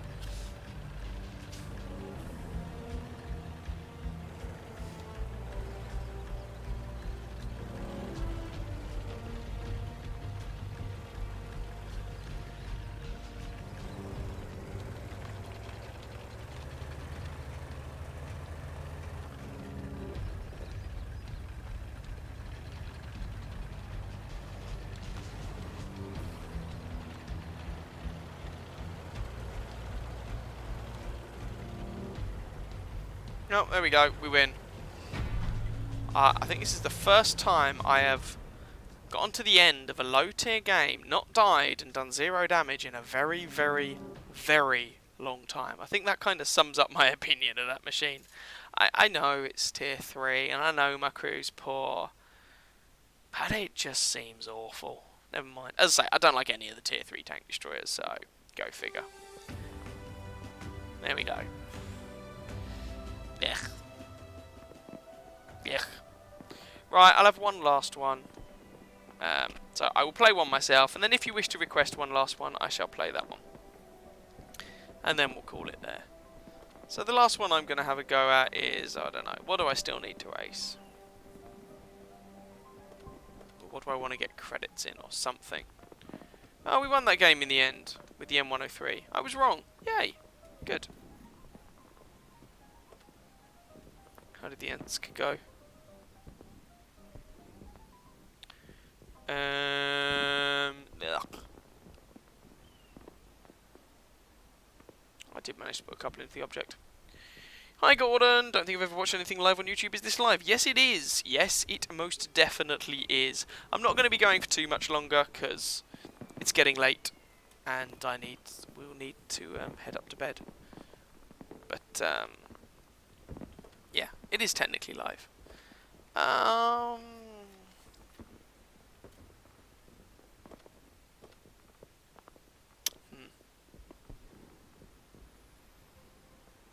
About as live as we can be at this time of night. That's a fair point. I don't know what to do. What do I do?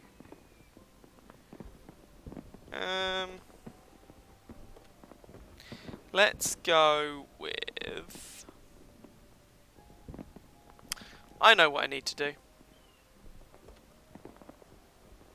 But I can't be bothered to do it. Let's screw it. I'm not interested in playing too high a tier. Let's just play the Chino. And then I'll take one request and then that'll be it. Whee!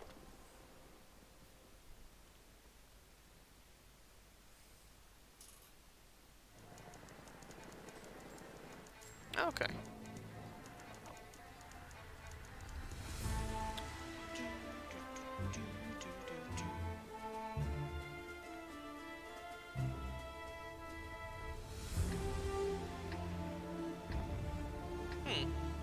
Okay. My crew again is a little bit potatoey, so do bear that in mind. One tier 5 Japanese medium tank coming right up.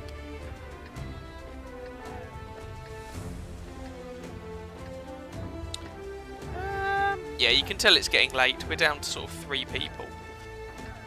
So it's late at night for the Europeans. It would be running into early to late hours of the morning for the Asians and Australians among us, and I guess early evening, late afternoon for the Americans. Arty party to finish, yep. Any particular arty? Got the M12, GW Panther, the Sexton, the premium one, the SU-14-1, or the Batchat 155-58. Choose your poison. YouTube says 6 people. Oh, maybe mine hasn't updated yet. Fair enough. Mine's saying 3. It's entirely possible that mine's just not updated yet.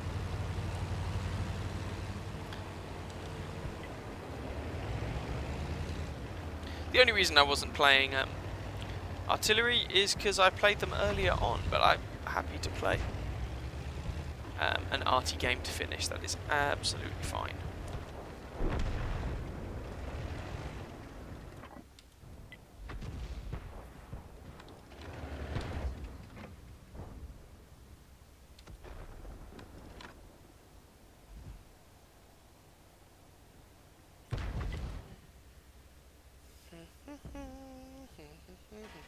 Bat chat, sure.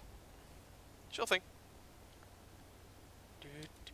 Tier 10 French artillery. What can possibly go wrong? Is anyone going to be up on the hill? I hope someone's going to be up on the hill, otherwise this is going to be quite a boring game, potentially. Really? Is that what you guys think you should be doing? Fair enough. Don't really want to poke my nose over that ridge line. I'll get it knocked off.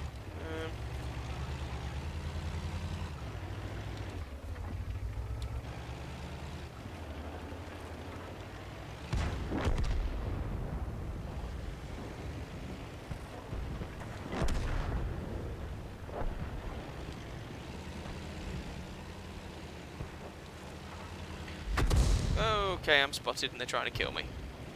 Let's go somewhere else. They are camping too hard, and now the targets have reappeared back over there. Yeah.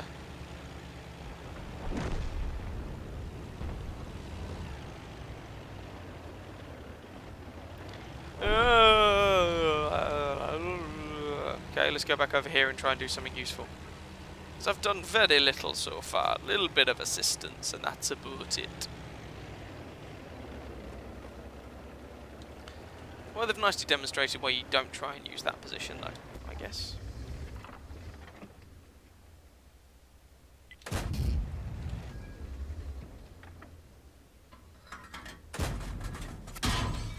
No, no, no, no, no, no. No, no, no, no, no, no, no, no, no, no, no, no, no, no, no, no, no, no. Do not want, do not want, do not want. I also have to resupply consumables on the ISU. Can someone remind me if I forget?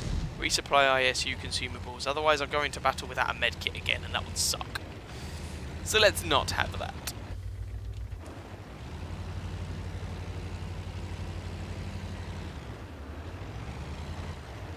Yeah, Leopard and a Stug shot me up.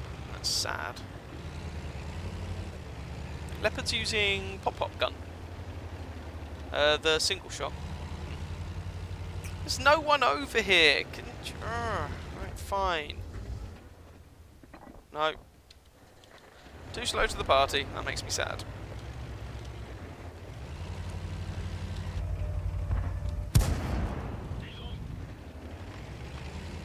Really nice if someone could just kill that leopard. He is giving me much consternation.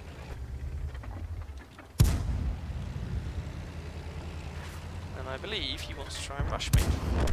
Well, that didn't really work out so hot for him. Which I find vaguely funny, but there we go.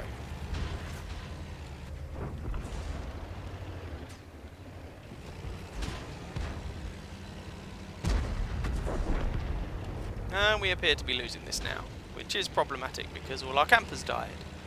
Because they were camping with no one spotting for them. Which tends to mean that you don't do very well and that you just die. Oh, no, no, no, no, no, no, no, no, no. I'm dead. He reloads before I do. There we go. Oh! And of course he was spamming gold because he needs gold to penetrate nothing on this team. Like, can penetrate us all with AP. But, you know, never mind. Why bother using your brain when you can just fire gold at everybody? To be fair, the ammunition count on that thing is so limited, he may not bother with armor piercing at all. You prefer the SU, but the Batchat is a better SPG for most maps. I find it less frustrating. Is it better? Not sure. I've watched so many of your... Oh, by the way, hello, Gordon. Watched so many of your vids and maybe even gave a thumbs up to most of them. Don't stop doing them. Oh, thank you. If me and Wolf count as 4 people, because you don't know why, you'll be quiet now. Yeah, I think that mid-ridge is generally one of the most important positions on that map. Alas, low to mid-tiers, a lot of people haven't twigged yet, and so you get a lot of camping instead. Let's see if this T-37 can kill the artillery. Well, that's a miss. That's a hit. Hey, he killed a birch gun. Hurrah. Come on, dude. I want to see you carry like a boss now. 29 hit points, 28 more than you need. You can do it. I believe in you. Right, you're going to need to reset the base. Hi, Alvin. Well, have a nice sleep, Alvin. I won't be too far behind you if you... Oh, but I believed in you, Mr. T-37. Have a nice sleep, Alvin. Have a good one, and I'll catch you later. No need to apologise, Gordon. Absolutely no need to apologise. I'm sitting here with DeSerrano and cider. I mean, I'm not going to start criticising someone else for having had a drink or two. Nothing wrong with that in and of itself. So that was a pretty painful game. Apparently most other people on the team had an even more painful game, but there we go. Never mind. C'est la vie.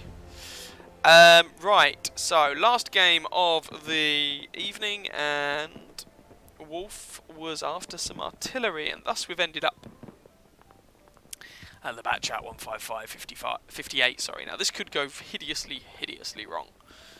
And this will be the last one, and then I need to head off to bed and stop talking. So, tier 10 French artillery piece. Bad news, it gets a really small gun. Also bad news, it has a very flat shell trajectory. Good news, the shell velocity is good. Good news, it gets an autoloader. Bad news, the reload on the autoloader really sucks.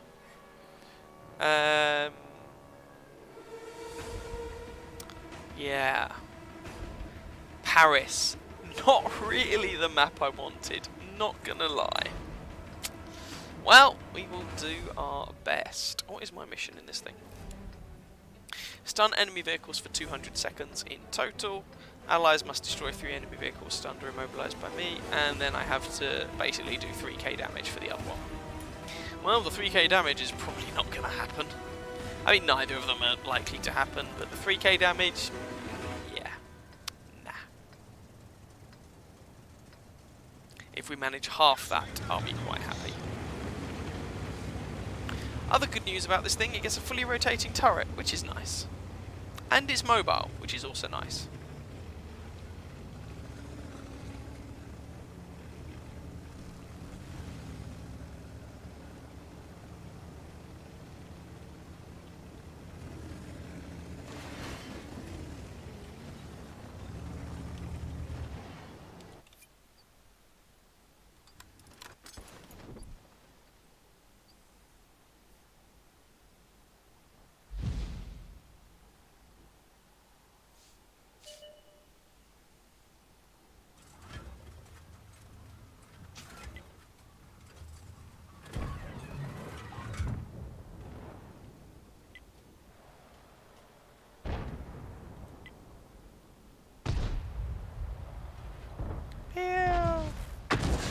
One.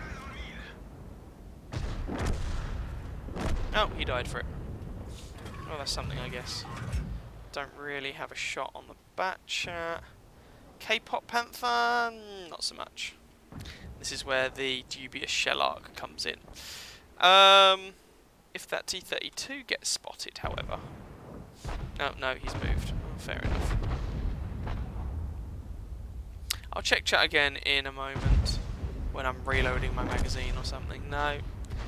No. Terrible shell arc says no. Nothing happening over here. Depending on where the IS-7 is, maybe.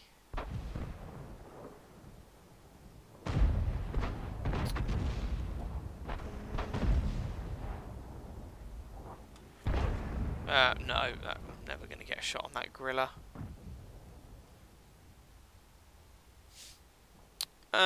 Where's our light tank, or our other light tank? What is our other light tank?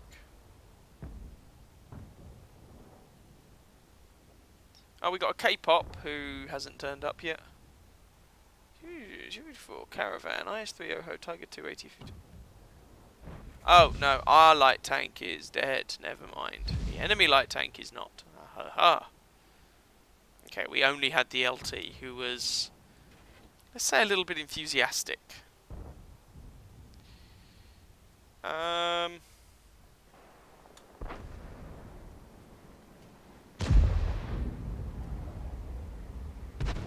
Okay, this is irritating me somewhat.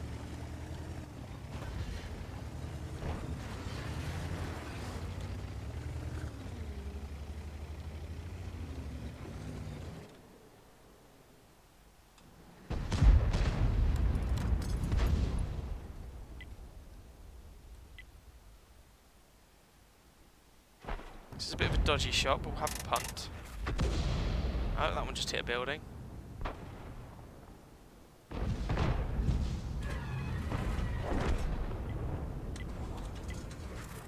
Hey, we managed to loop one over.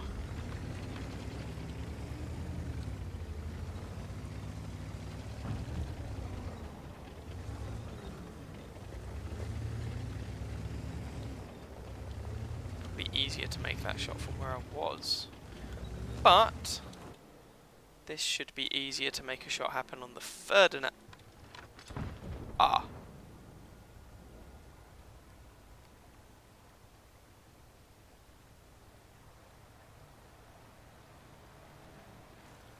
Okay, yeah, this is a problem. I'm probably dead.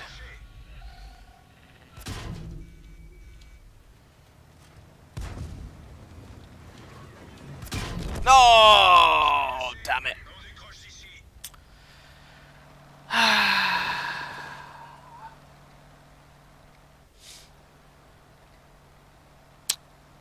Guess I shouldn't have kept moving up there. I thought the IS-3 would spot him and do something about him. Silly me, I shouldn't have relied on other people. That was a terrible idea. Oh yeah, there is a certain irony in Paris being terrible for French artillery, you're not wrong. Right, what's my opinion on the IS-3A? You think it's fine, you've got 11 boxes and got one, so yeah, go figure. Right, I do not own it, I have not played it. So let's just get that out the way first. What do I think about the IS-3A? Well, so you're basically asking what I think about the gun. Because the rest of it is... there's not really anything to say. So what do I think about the gun?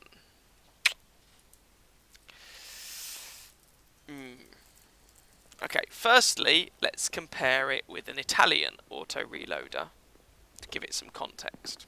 So, here's the Progetto 46. So if we have a look, we get 3 shells in the magazine, same as the IS-3A. Time to load the first shell is 12 seconds, the second shell is 9, and the third shell is 8. So basically, I can alternate between having a single shotgun or having an auto-loader, if you will, or a bit of a hybrid between the two. The more I dip into the magazine, the more shells I fire in the magazine, the longer it takes to reload every shell. So this is a classic risk versus reward type of mechanic. The more you reach for more of something, so more damage in this case, the more you pay for it. So if you want to fire off all 3 shells in the magazine, it will take you 29 seconds to reload the next 3 shells. If you fire off 3 shells, it will take you 12 seconds to load the next. If you fire off 1 shell, it will take you 8 seconds. Do you see what I mean? So the more the more you fire, the more you pay for it. So you pay to do damage, basically. Now the IS-3A, it's called the IS-3A because the idea of the tank was that it had an autoloader. Now I think they could have given the IS-3A a conventional autoloader, where you just have to reload a fixed magazine, or they could have given it an Italian-style autoloader, and they could have made either work.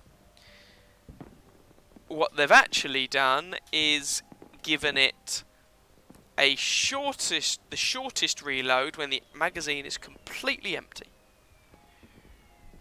So instead of you paying more to do more damage as you delve deeper into the magazine, you're actually encouraged to delve deeper into the magazine. You are rewarded with a shorter reload time for firing off all your shots.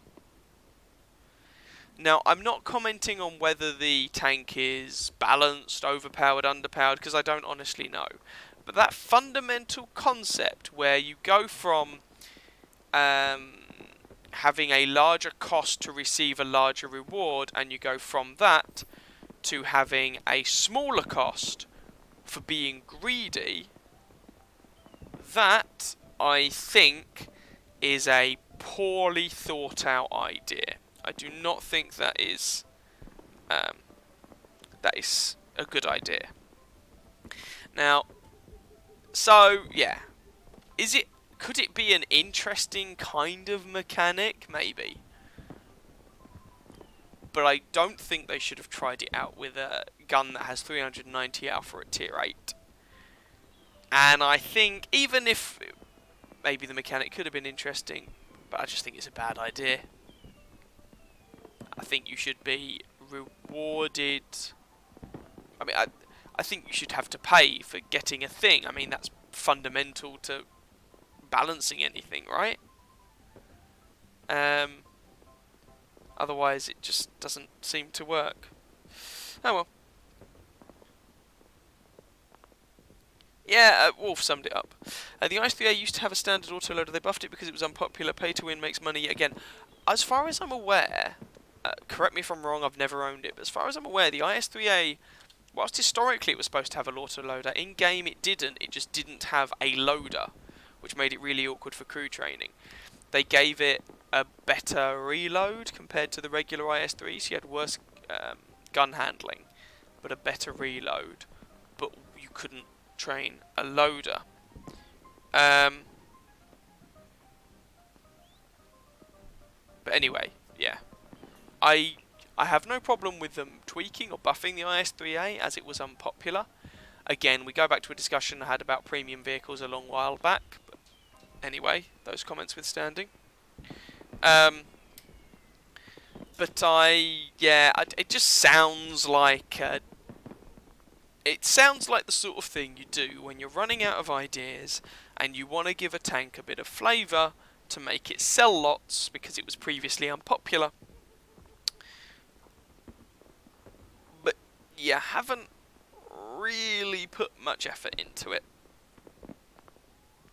And it's a pretty dodgy mechanic. It would be like having a tank that gets more accurate the faster it goes. That doesn't make any sense. It's a daft idea. So when you fired the whole clip, you become a normal IS-3 sort of thing. I mean, what is the?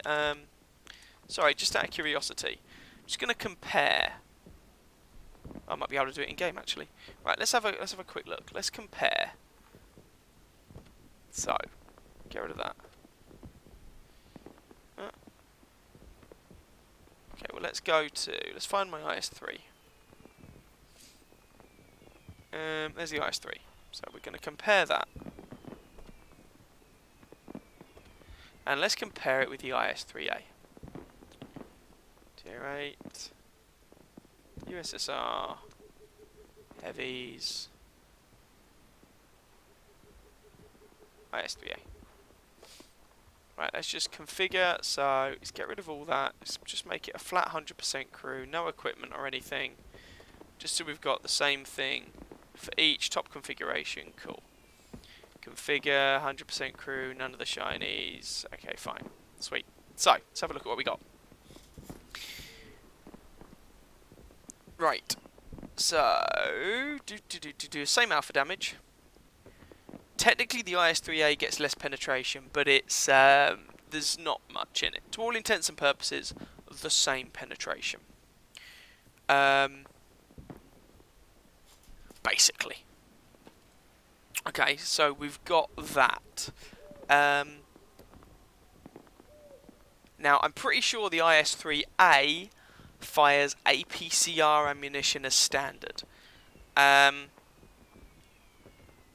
So it's faster shell velocity, but it doesn't do angles quite so well. So the IS-3 reloads in 12.75 seconds. The IS-3A, obviously, it has this weird auto-reloading, inverse auto-reloading mechanic. But the other bit that gets me is not only does it have this weird inverse auto-reloading mechanic, when you've emptied the magazine in an IS-3A, you have a better reload. If you didn't use the magazine for the rest of the game and you only fired one shot, you would have a better reload by more than a second compared to a regular IS-3. I'm sorry, what? That's ridiculous. Turret traverse is worse on the 3A, depression is the same, elevation is worse on the 3A. Aiming time is better on the 3A. Fully aimed accuracy is better on the IS-3. DPM on paper is better on the 3A. And if you've emptied the magazine, it just is. They have the IS-3A also has 50 more hit points because why not? Same armor on the hull, same raw thickness on the turret, and the turret design of the 3A means it's not going to have the roof weak spot, as far as I remember, that you have on the IS-3. The weight is actually slightly lighter, despite the fact that it has an auto-loading mechanism attached to the gun. Go figure. Worse engine power, so it's a bit more sluggish, sure, fine. But actually has a better top speed. Worse traverse speed. For some reason there are small differences in camouflage, nothing that really matters that much, but small differences, and 10 meters less signal range. So in terms of all the things that actually matter, it's a bit more sluggish, fine. But the gun, even if they were going to do this, surely you'd make the first reload time longer than the standard reload for an IS-3. Otherwise, it's broken nonsense, surely. So the IS-3A goes in. What's the reload between shells in the mag? 3 seconds between shells. So it goes in, bam, bam, bam, 6 seconds apart, does basically 1200 damage. In that same time, an IS-3 has put one shot in, assuming they both start fully loaded. And then the IS-3A actually has a better reload. On what plane is that a good idea? Anyway, never mind. So when you fired your full clip, you actually become gun-wise, a better IS-3. Do you know they're looking into the IS-7 having an autoloader? Historically, it did apparently. I'll be honest with you, I think the last thing this game needs at the moment is more autoloaders. I think we have plenty. In fact, I would argue we have more than enough. I mean, you know the FV 4005? What we have in the game as the Tier 10 tank destroyer, if I just find it for you, because I don't own one.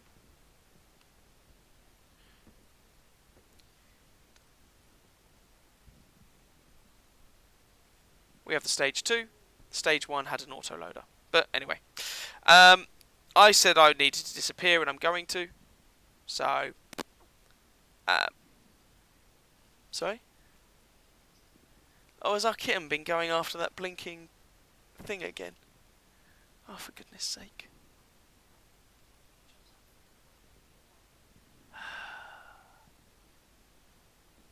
Never mind. Sorry, one of our cats just being funky.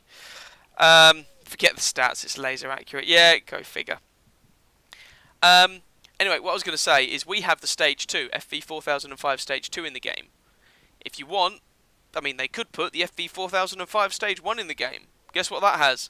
An autoloader. Yeah, because what this game would really need is an auto-loading 183mm naval gun. Terrible idea.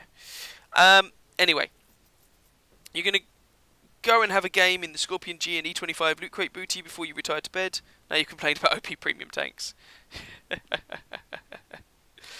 Gun is great for sniping. Forget the stats, laser accurate. In reality, the Russian autoloaders were as slow as a fresh manual loader. They're not like the light tanks and Swedes. They just don't tire the loader, which is why the IS-3A just didn't have a loader. I thought the original concept of the IS-3A was fine. Just tweak it here or there to make it competitive. Fine, but and heck, I wouldn't. You know, I've said my piece. You know what I think. Anyway, that's us done. Ta-da! Hope you vaguely enjoyed. I'll try and do another one at the... yeah, I agree, Nick. I agree. I'll try and do another one at the weekend, and I'll try and give people a bit of notice for it. But please bear in mind, YouTube is a bit on the buggy side. Let's go with buggy. That's probably the best way of phrasing it.